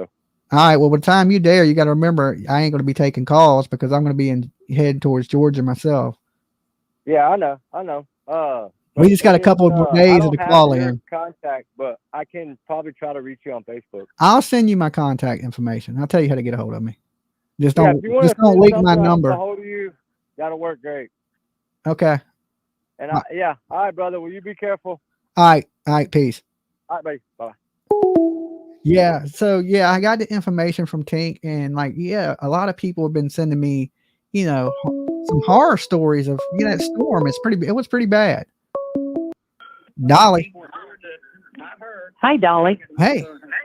This is Teresa from East Tennessee. Hey, Teresa, you got to turn me down in the background, or we're going to echo really bad. Oh, sorry. Oh, There you go. is that better? Yeah, as long as I can't hear myself, we're good. Okay. This is off topic, but my son owns Mad Hatter Catering in Rogersville, Tennessee. Don't judge. Uh-huh. And Good old Rogersville. We've been feeding people from the hurricane and stuff Uh-huh. for a week. And I just wanted to say they are begging for people to come in and organize and distribute. Uh-huh. It's not so much the food they're feeding people. It's not so much as anything else. It's just getting the people what they need. Yeah. And I follow you all the time, and I just know you can get the message out. If anybody, especially churches, all the churches anywhere in that area. Well, what's the name of the catering place? Did you say it? It's Mad Hatter Caters. Mad Hatter's Caters. Okay. Yeah. What information are you trying to get out there? Because everybody can hear you. Just if anybody has time to go to any of the churches or the schools, Uh-huh. just to help distribute. My other son went to Unicoi County High School today or yesterday, and they loaded Blackhawks all day with supplies. Okay. It's just they're in so much need Of people. Yes, Just helpers and things like that. Right. We've got 2 weddings today, so we can't help feed today. But if we can just get people to come and help organize and distribute. Yeah. Okay. Well, anybody out here, if you're in the Rogersville area, right? And what area are y'all doing? Is there a meeting point or what is? We'll do anything as far as churches in any of the counties in North Carolina, Tennessee, and any of the schools. Okay. But so if anybody wants to help, they can get a hold of Mad Hatter Catering, and then y'all can like quarterback it from there. Yes. Okay. Yes. All right, guys, y'all heard that. Rogersville, Mad Hatter's Catering. All right. I sure do appreciate that. Not a problem. Not a problem. I wish I could do more to help, but I'm already kind of pre-scheduled into things, right? That I've been planning for, the last year, and or I would already be down there. Plus, I just got my car back today, my truck, and your heart attack, and my heart attack. So I was down for a little bit, but it ain't so much the heart attack. I just can't lift anything heavy. That's what my doctors say. I mean, I probably that's what they're needing right now. Is somebody lifting a bunch of shit? Well, that definitely can't be me then, because my doctor would go crazy, right? Exactly. I can't be picking stuff up. So, but I can be there. It's just I can't be there physically right now. Right. And I appreciate that. Well, they don't want me lifting nothing until I complete my cardio rehab. So I totally understand. My husband had the same thing. He had quadruple bypass. well, yeah, that's way worse than me, but yeah, I'm just got to follow what my doctor says, take my medicine. But she did say she wants me exercise and just don't hike up a mountain or nothing. Right. And that's not the place to be for you right now. Nah, probably not. I wish I could help. I really do, but I am kind of down right now. And if I do try to help, I'm just putting myself in danger, and Exactly. I don't need to be having another heart attack or something go wrong with the stent or any of that stuff because, the doctor told me, she said, your body's still trying to heal, so take care of yourself, eat right, exercise, don't do nothing too strenuous. Don't be lifting nothing. And I was like, okay, if that's what you want, that's what I'm going to do. I totally understand, but you can get the word out. Definitely get the word out for you. So Mad Hatter Skater in Rogersville, any help is help. I got you. Yeah. Yes. All right. It's a mess, but I won't keep you any longer. Okay. Well, you be good. Stay safe down there and all right. I appreciate it. Do a good job down there. I'm sure you guys are blessing a lot of people. Well, that's what we're here for. Awesome. All right. You be good.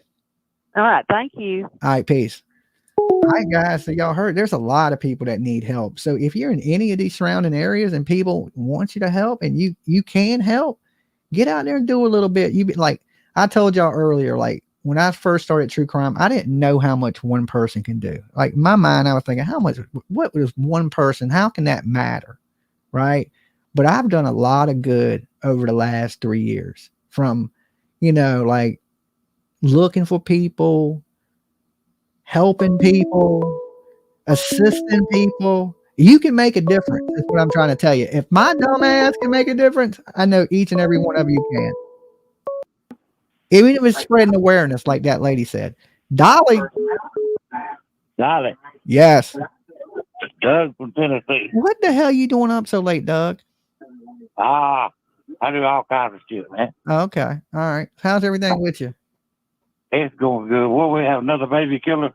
Yeah. Well, this baby killer started 2 years ago, so she ain't new. This is a case I started covering 2 years ago, and I was down there with them, and now she's going to court this week coming up, and I'm heading back to Georgia to, hopefully watch her go to prison for the rest of her life. If not, Dolly's going to be leaving Georgia a little pissed off.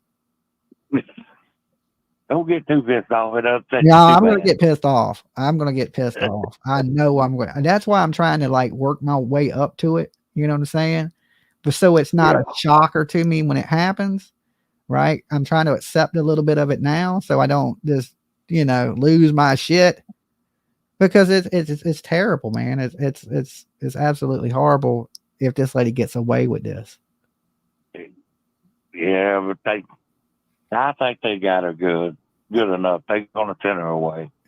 They may send her away, but I don't think they're going to send her away forever.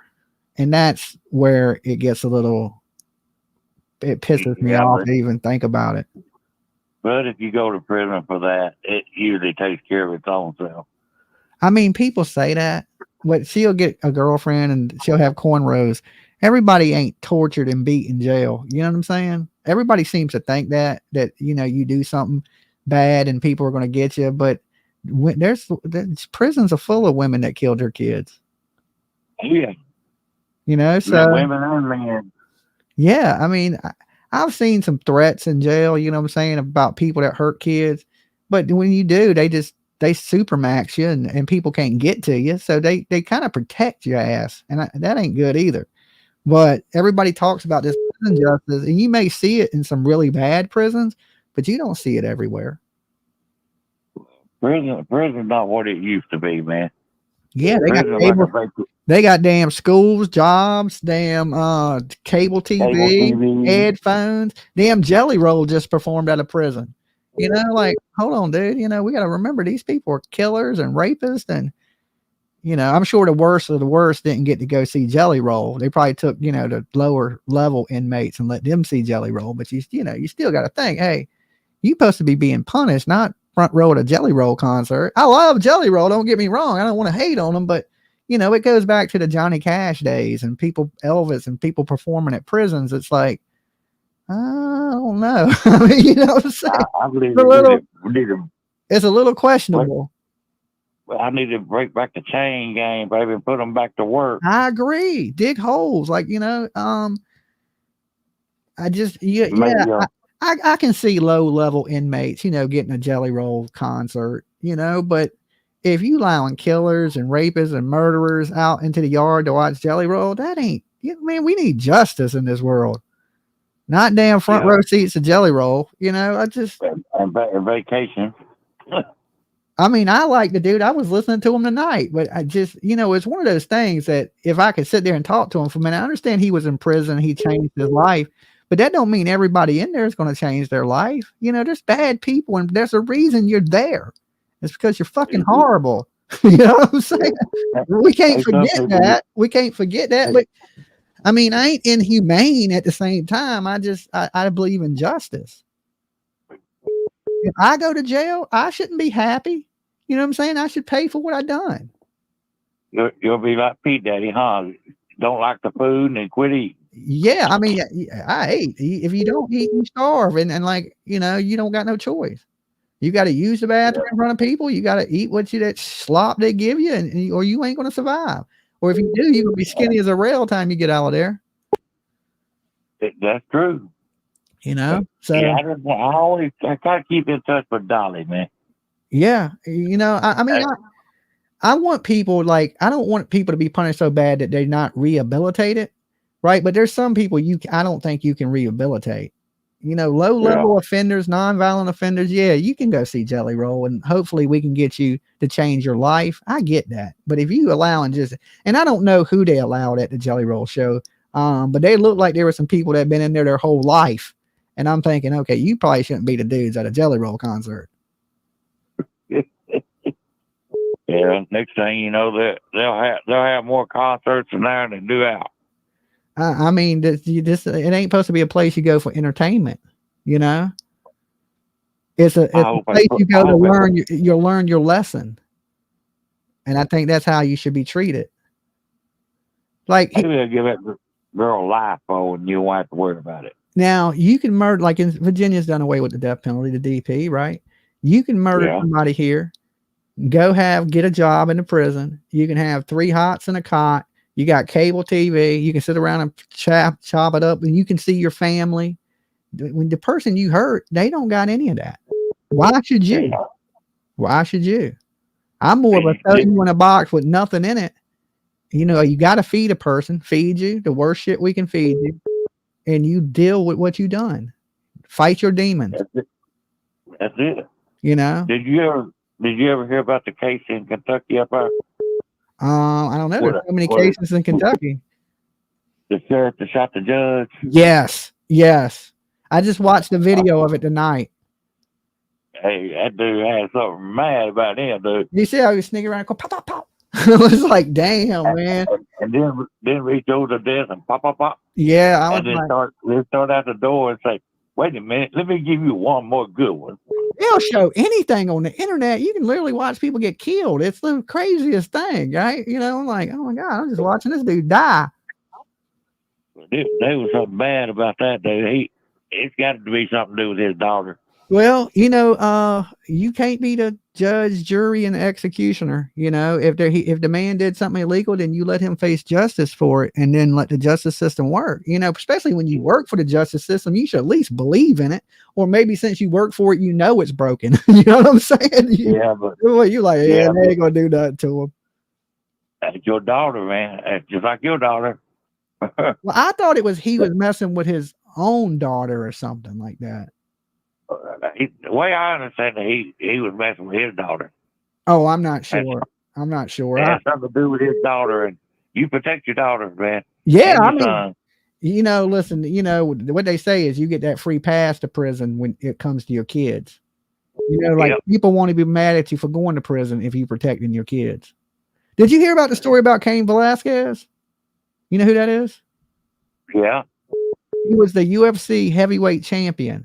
And he took his daughter to a daycare, and his kid was big M'd in the daycare. So he got a firearm, chased the people down in a car and started shooting at them, got into a high-speed chase, and he shot the driver of the vehicle, but the driver ain't the one that did it. It was the dude's stepdad driving the vehicle, and he shot him. They charged him with attempted murder. He's on $1 million bond right now out of jail. Wow.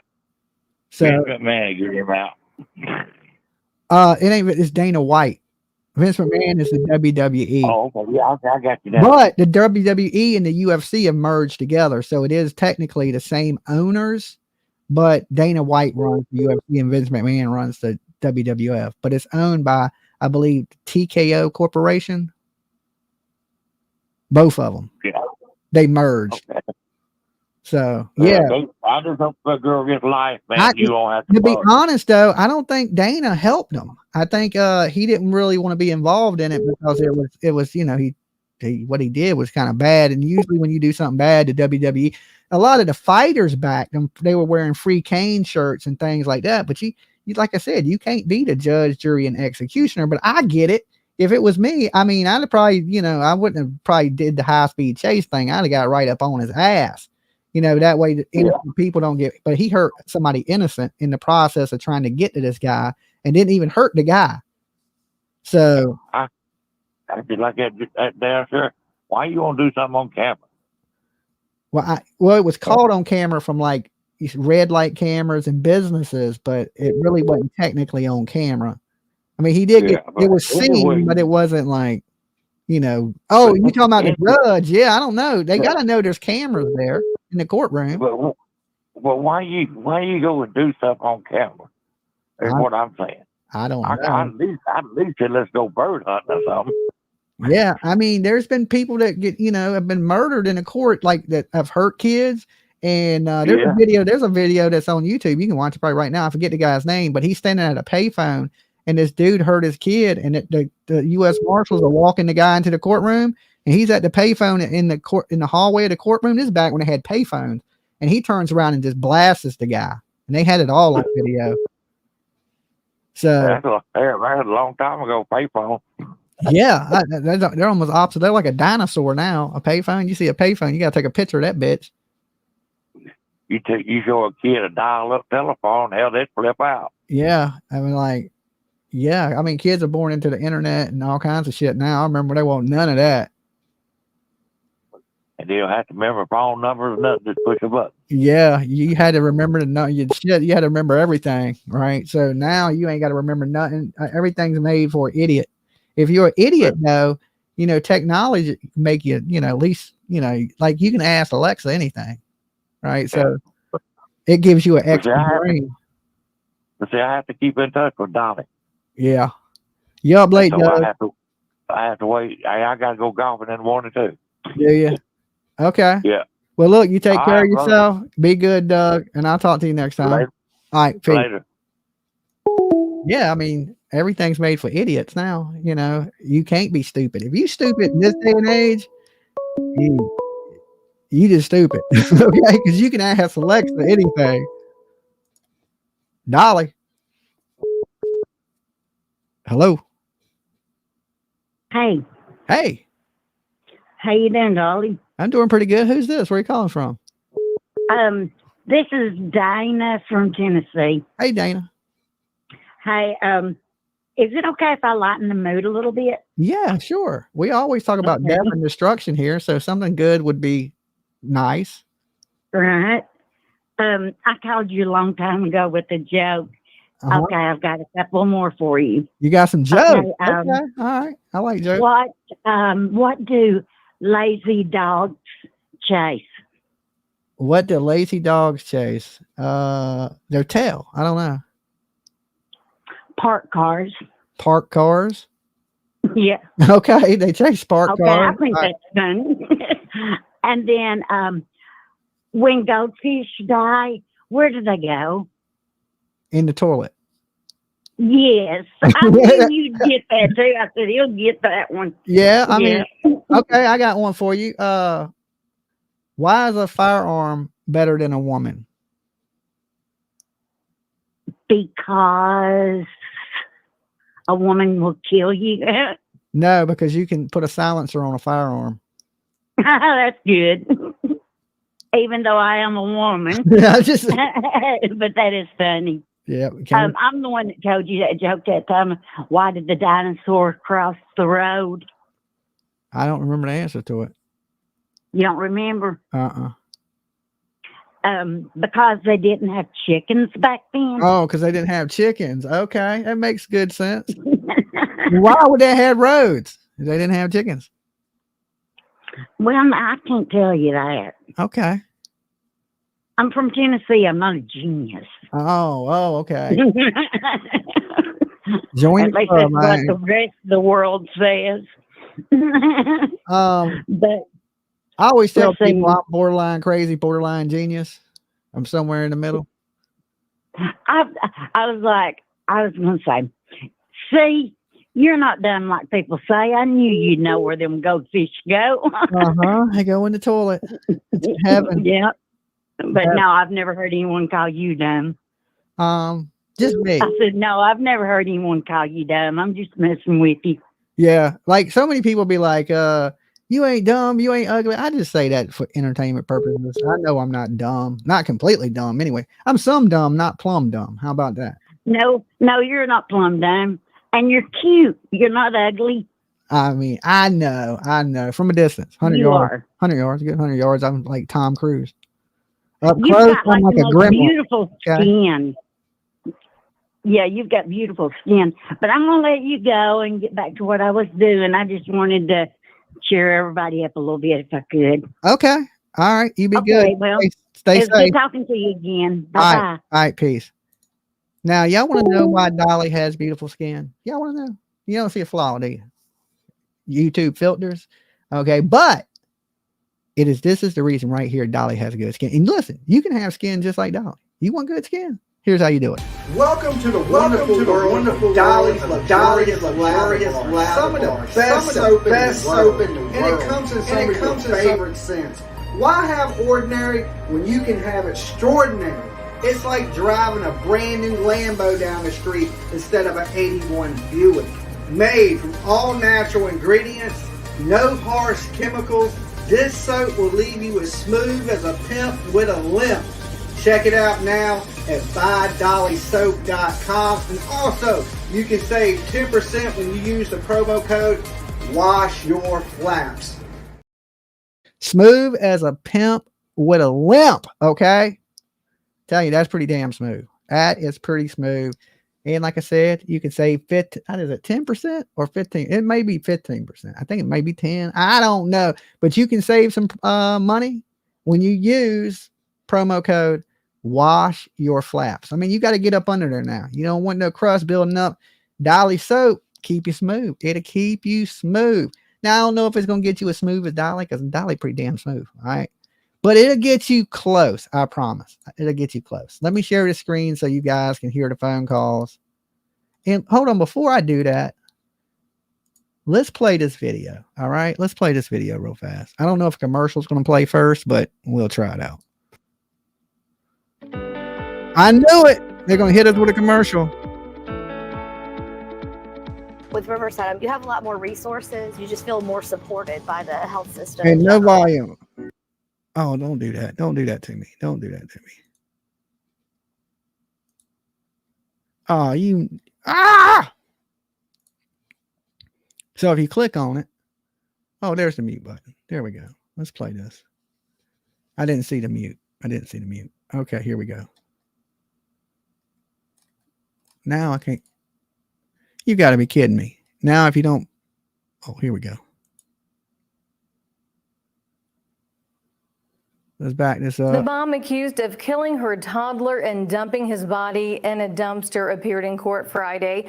Prosecutors laid out evidence they want to use in Leilani Simon's trial. They say it includes text messages, statements, and phone data showing what was going on in her life around the time of her son Quinton's death.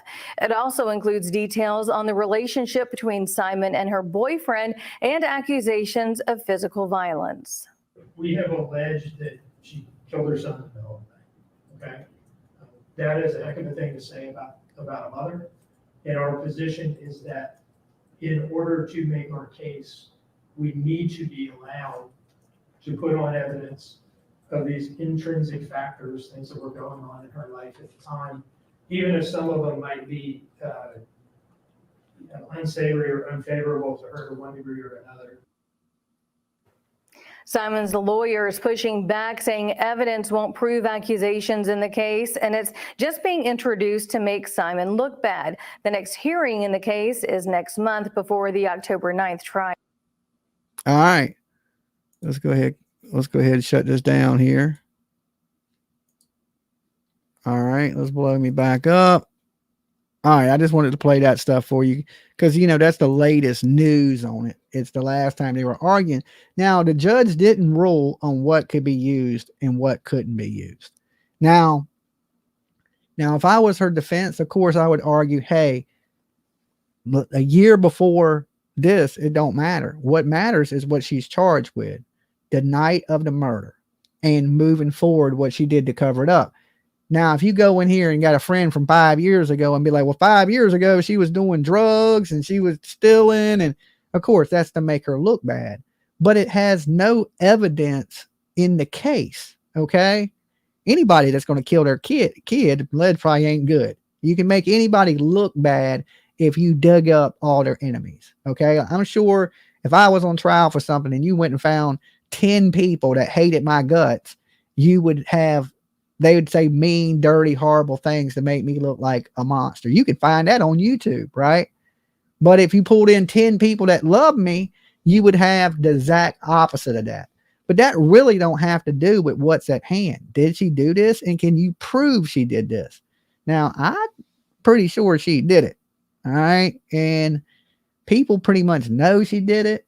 All the locals have accepted that she did it, but that don't, you got to prove it, right? You got to remember, we still live in a world where you're innocent to proven guilty. And she hasn't spoke.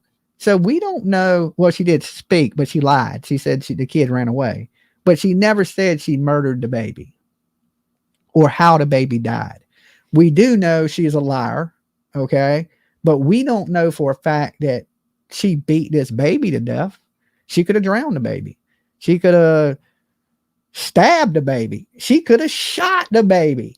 There's no way to prove this. There's no way, right? There's little pieces of bones that have been ran over by bulldozers, crushed and buried and redug up.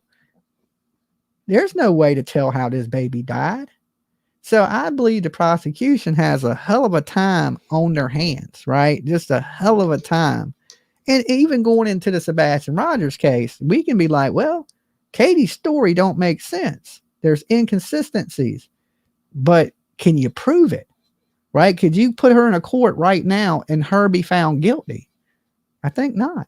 I really, truly think not. There's nothing to say they did it. There's no evidence. There's no witnesses. You don't have a body. Okay. If you didn't have no body and you had somebody that witnessed something that could have led, well, last time I seen him, he was bleeding from the head. Then yeah, you could charge her without a body, but with nothing, right? No evidence in the house, no signs of foul play, nothing. Just because she acts strange, I mean, that makes us super sus AF, right? To us, but that wouldn't convict her in a court of law, right? Because there's no proof. Like, how did the baby die? What did she do with the baby? You can't prove any of it, right? Her strange behavior, some people are just strange. I don't think she's just strange, but you know, that's my opinion. That ain't fact. I can't say this lady for a fact did something to her kid, not whatsoever. I can say my opinion is I believe this lady's suspect and she may have done something with her kid. Just like in the Leilani case, I can't say for a fact how she killed this baby. I mean, in my mind, I think she did, but I can't say for a fact she did this. One, I ain't no expert. And two, I won't dare. And she didn't tell me, right? So I can't say for a fact. I can say my opinion is that this lady murdered her baby, threw him in a dumpster. And my opinion is she should be in prison for the rest of her life.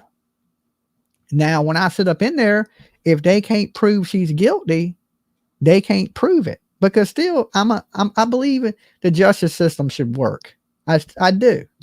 Right. If you can't prove somebody did something, then it is what it is. That don't mean I'm going to like the outcome, right? And I'm trying to prepare myself for that. It's just you can't prove it.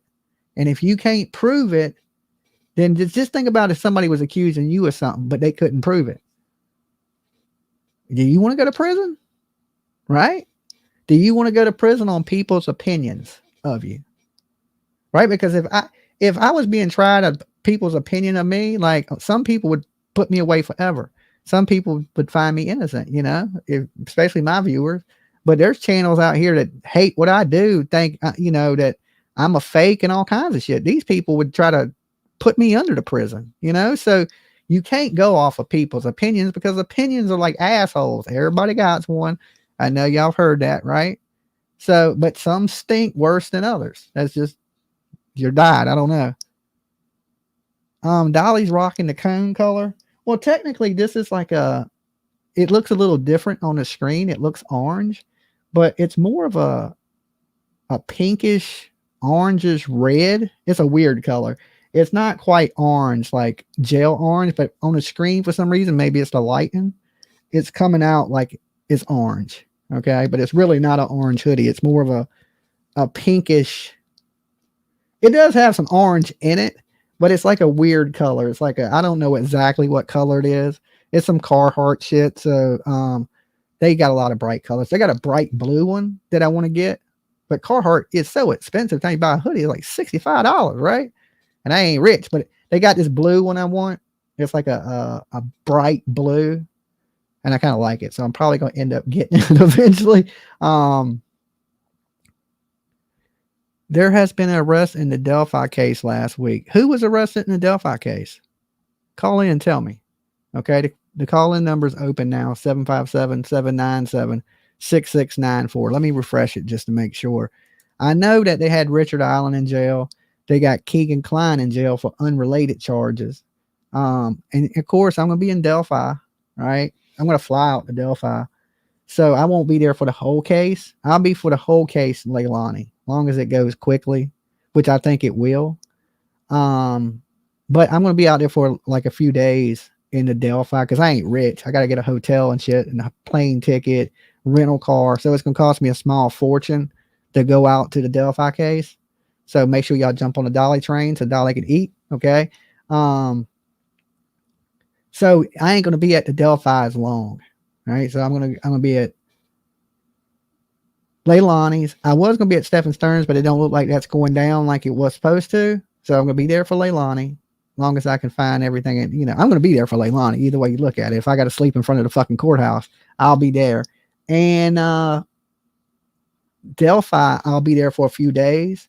January, me and PJ are going to be in Boston. I don't know how long we're going to be there. Not long. Okay. Because everything's so expensive. But we're going to drive to Boston. Dolly. Hey, Dolly. Ricky Beavers, brother. What's up, Ricky? How you been, man? Man, I'm here. I can say the same thing. World gone crazy, man. The world has gone, well, you know, it's been crazy. I don't know if it gone crazy. It's been crazy. We just ain't heard about it. Yeah, it's getting worse, I think, you know, every day. A little bit worse, a little bit worse. It ain't getting better. But anyway, I'm glad you're doing better, buddy. I've been praying for you, man. Thank you, Ricky. Thank you. I'm glad you got through that. How's everything going? How's everything going in Kentucky? Man, it's going okay. Just hanging in here and praying for these people in this hurricane, man. It's so sad. Yes. I wish you could see the devastation. You wouldn't believe it, Ricky. I don't need to see it. I don't think that'd be good for me to see it. Yeah. No offense, but it's a good time. I mean? It's a good time not to be able to see because the things that they're showing is heartbreaking. I mean, just horrendous. I know our government should be doing a lot more for them people. I will say that, and that's why I believe. A lot of people are saying that, you know, we gotta have. It is what I it think is. we need a better system in place for when something like this happens. You know, we should have been. If we hadn't sent all the money to this Ukraine and stuff, we might have some money for these people down there. And if we hadn't, be honest, I mean, it is what it is. I mean, truth is the truth. We spent over 600 million. I listened to it the other day. Well, look, Rick, I know what you're going to say, but look, YouTube is really funny about that type of stuff. So we're gonna kind of float away from that. It. Hey, Dolly, but I will tell you, I'm coming out with a new song Monday. Okay. It's called "We the People Are Pissed Off." We the people are pissed off. I think there is a lot of pissed off people. That's for sure. So everybody, go to YouTube, whatever, and check it out starting Monday. RickyBeavers.com. That's right. That's it. Yeah. And Dolly, I'll be praying for you, and I love each and everybody out there who's the sound of my voice. And everybody just buckle up and hold on. Yes, I agree with that. And, this is a good time to, to help your brothers and sisters. And, I don't talk politics here, but I don't care what side. No, we're not talking. Hey, listen, Dolly, this ain't about politics. I know. I'm just saying it don't matter what side of the fence you're on. This is a time to come together and help each other. No matter who you are, where you're from, what your walk of life is. We got brothers and sisters that are hurting and in need. And we should, if we can't come together to do that, then something is really effed up, Right. It's really messed up, Dolly. That's the reason I wrote this song, "We the People Are Pissed Off," because I'm upset by things going on in the world today with people that baby killers and stuff. And yeah, I see things a lot different than a lot of people do. This lifetime prison isn't good enough for people. I agree with that, in my opinion. And man, it's just, there's a lot that went through my mind as I wrote that song, and I know I want to stand for what is right for you and me and the people. Yeah, because this is our country. I agree with that. I love America. I wouldn't move. I don't know. I've been thinking about going to Thailand. It's cheaper. Right. Well, I'm gonna be honest. Anybody wants to move out of America right now because you're gonna see a change, go ahead and pack your bags and get the hell out. I don't know, man. It ain't because I hate America. I love America. I was just looking at, condos and the prices of really nice places on the ocean and like the cost of living. And I could live pretty good in a different country, like pretty damn good. And it ain't nothing to do with hating America. It's just like, I can live a lot better lifestyle somewhere else. And we need to fix that as America, right? Everybody should have opportunity to live a good life because, that's what it's about. Hey, I will tell everybody it is coming. Better things are coming. And hey, I'm going to promise you that. And I believe that with all my heart. Hey, Dolly, back to you. Let's talk about you, man.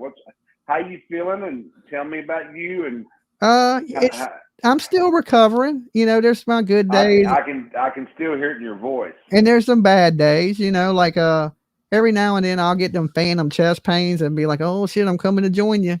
You know what I'm saying? But for the most part, I've been feeling better. I've been getting my energy back. I've been exercising. I've been eating better. I've been trying to do the right things to stay here with you guys. So I've made a lot of sacrifices and a lot of changes in my life. That is for sure. You quit smoking too, didn't you? Yes. 40 days. Dolly, can I tell you? 40 days. I'm proud of you. You know why? I smoked a lot too at one time, and I had to quit too because, man, I got where I was smoking, I'd pass out, I'd fall out, and I knew it was time for me to quit. And then I had to wind up having that cardiac ablation in 2011. And praise the Lord, man, it's just a right move, right decision.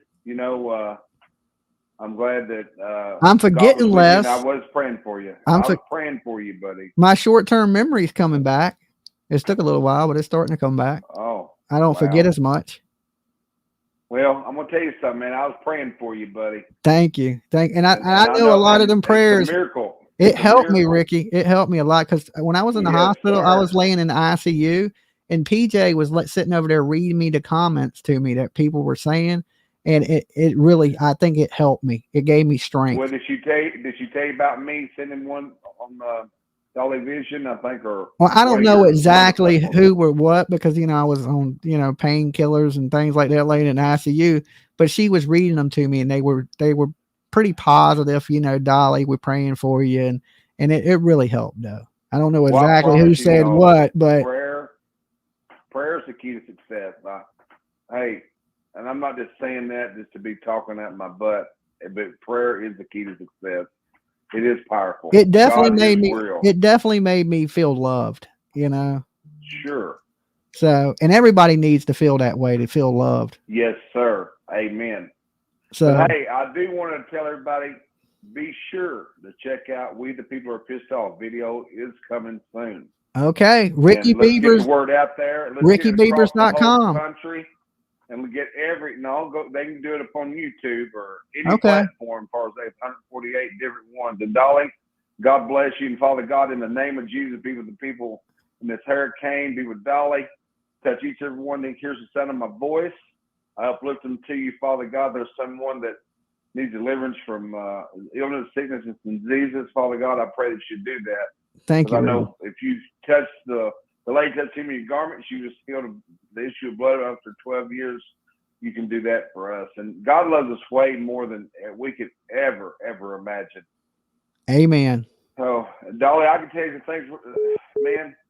I don't want to go there, but I'll just leave it at that. I can tell you some crazy stuff, man, that's happened for me here recently. But again, buddy, I love you and God bless you. And hey, you're going to be okay. Same to you, Ricky. Take it easy and you get better. I will. Can hear it in your voice. I can, I know you think I'm crazy, but I can still hear in your voice where you're not completely 100%. Oh, I can tell you right off the bat, I'm not 100%. I still worry. There's still a little bit of worry. I went through the scariest thing in my life, so it's going to take a little time to heal, just the fear, to fear the worst part of it. I feel. You be sure to check that song out, buddy. And I'm going to pray for you. I will. I'm not giving up. Hey, God's going to be with you. You're going to be okay, man. Okay, Rick. Everything in His hands, because I'm going to tell you something.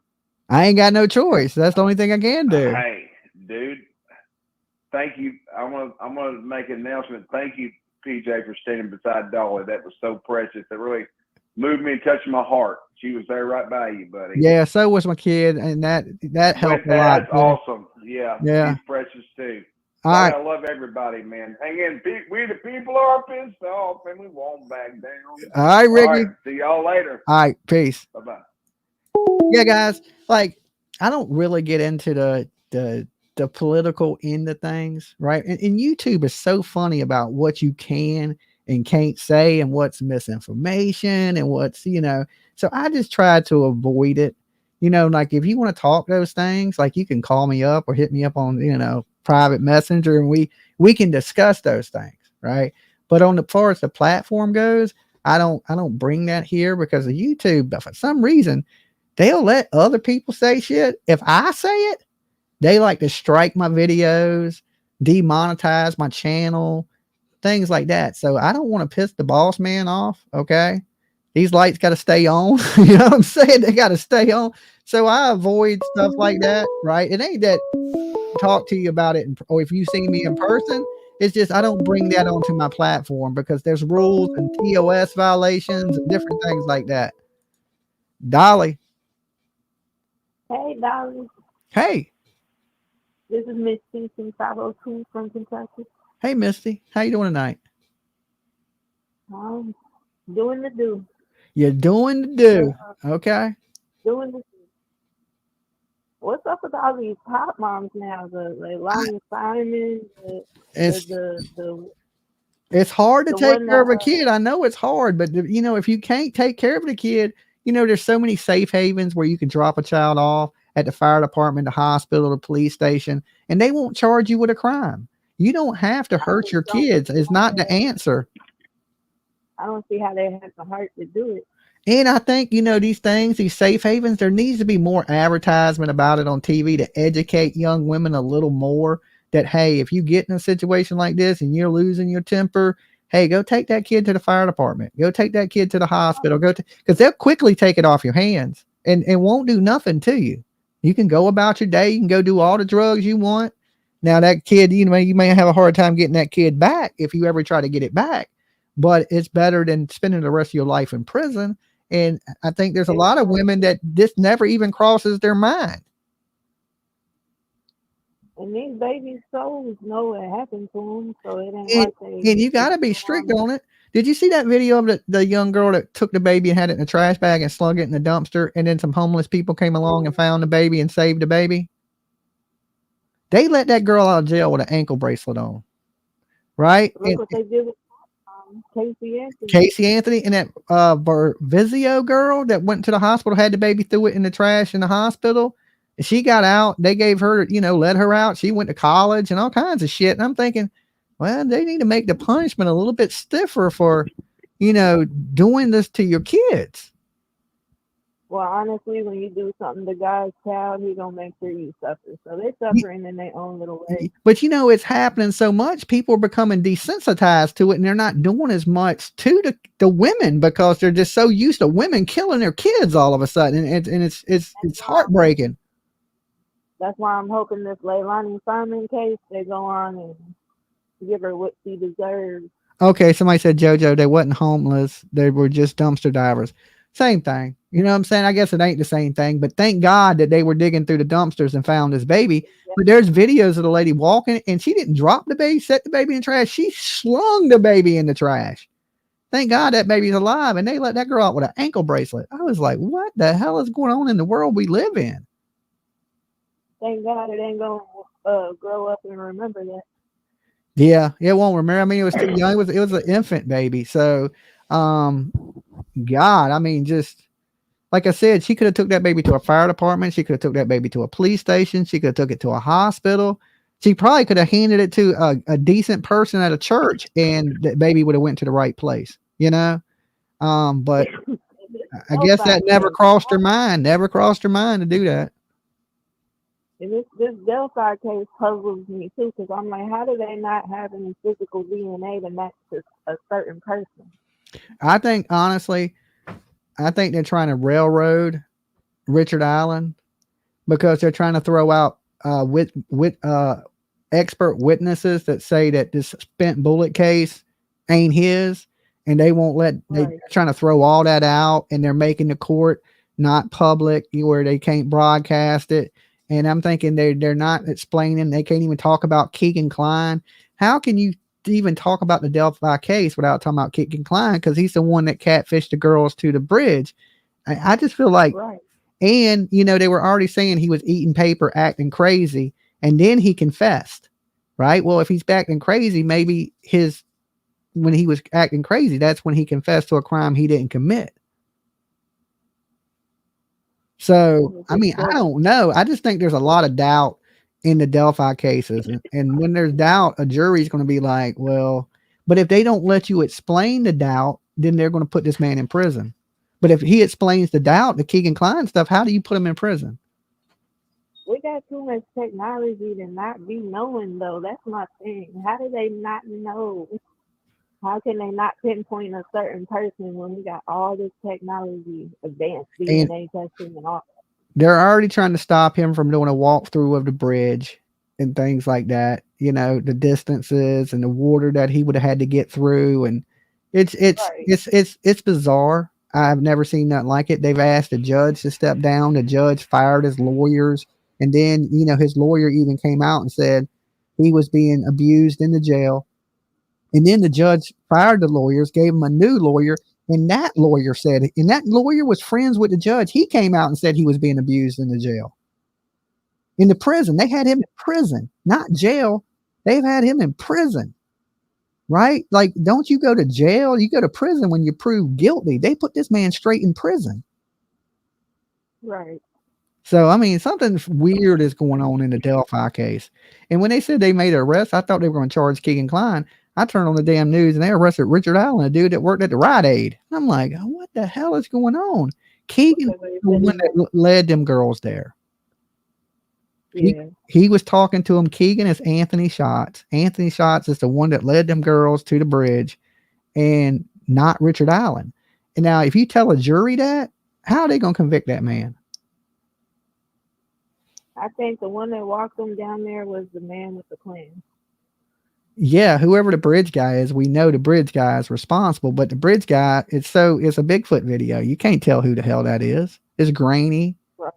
you know, and I guess it's going to come down to voice experts. And you know, that bridge video, there's more to video that they're going to show in court. They only showed, I think, 30 seconds of it. The video itself is over a minute and a half long. So there's more of the video that we haven't seen that they didn't release to the public. So I'm sure in court, the rest of that video will come out. I hope it gets released to the public so we can get a better understanding, because it's driving me nuts. This is 2 little bitty girls we were talking about. Yeah. And believe it or not, you know, I followed the Delphi case before I even had a true crime channel. I watched it on TV one night about it, and I kind of just kept following up on it to see what was going on. And back then I talked entertainment news, but I still followed the Delphi case. I didn't make videos on it, but I watched all the updates on it and the state police and all the interviews they did for it.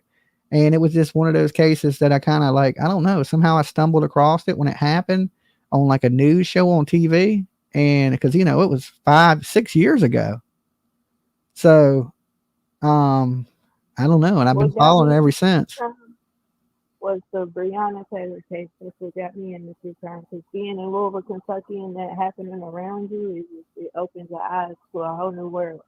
Yeah, I mean, we live in a crazy world, and I do know this: the boogeyman is real, and he walks amongst us. You know, it ain't just one boogeyman; it's a whole bunch of them. So, It'll be your best friend. You never know. Yeah, I mean, you know, statistically, you're more likely to get killed by somebody you know than a stranger, somebody close to you. You know, usually, you can get killed by a stranger, but the odds are way greater that you'll get killed by somebody you know and love than ever by a stranger. But look, I'm running out of time. I got to get ready to go. So you stay blessed, and I will talk to you next time. You as well, darling. All right, peace.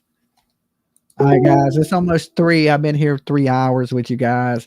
So in the comment box down below after this video, y'all tell me what y'all think about this whole Leilani Simon thing. Make sure when I'm in Georgia, you tune in, watch what goes on. Okay. We need justice, and I need my justice warriors rocking with me while we down there praying to little baby Jesus that this lady serves the rest of her life in prison. Tell me how much time you think Leilani should get. Okay. That's my question for when this video ends. I want y'all all to go into the comment box down below. Okay. Not in the side chat. But when the video ends, like it and let me know how long in prison do you think Leilani should get. Second question is, should Billy Joe get custody of the kids? Third question is, do you think they really looking for Sebastian? Okay, so 3 questions tonight. I want you to answer all 3 of them questions for me in the comment box down below in this video. And then when I wake up in the morning, of course, I will read your comments, comment you guys back. So make sure you leave a comment. I may give something away to one lucky person that leaves a comment. Something cool, because I found something that I want to give away, right? And it's getting cold, so you may like this. And all you got to do is leave a comment to win it, okay? So leave a comment. I'm going to give something away tomorrow to one lucky person that leaves a comment that answers those 3 questions after this video. So I'm hitting the bed. Y'all be good. Stay blessed. And remember this, Dolly loves you if nobody else does. And I'll see you guys tomorrow. Peace.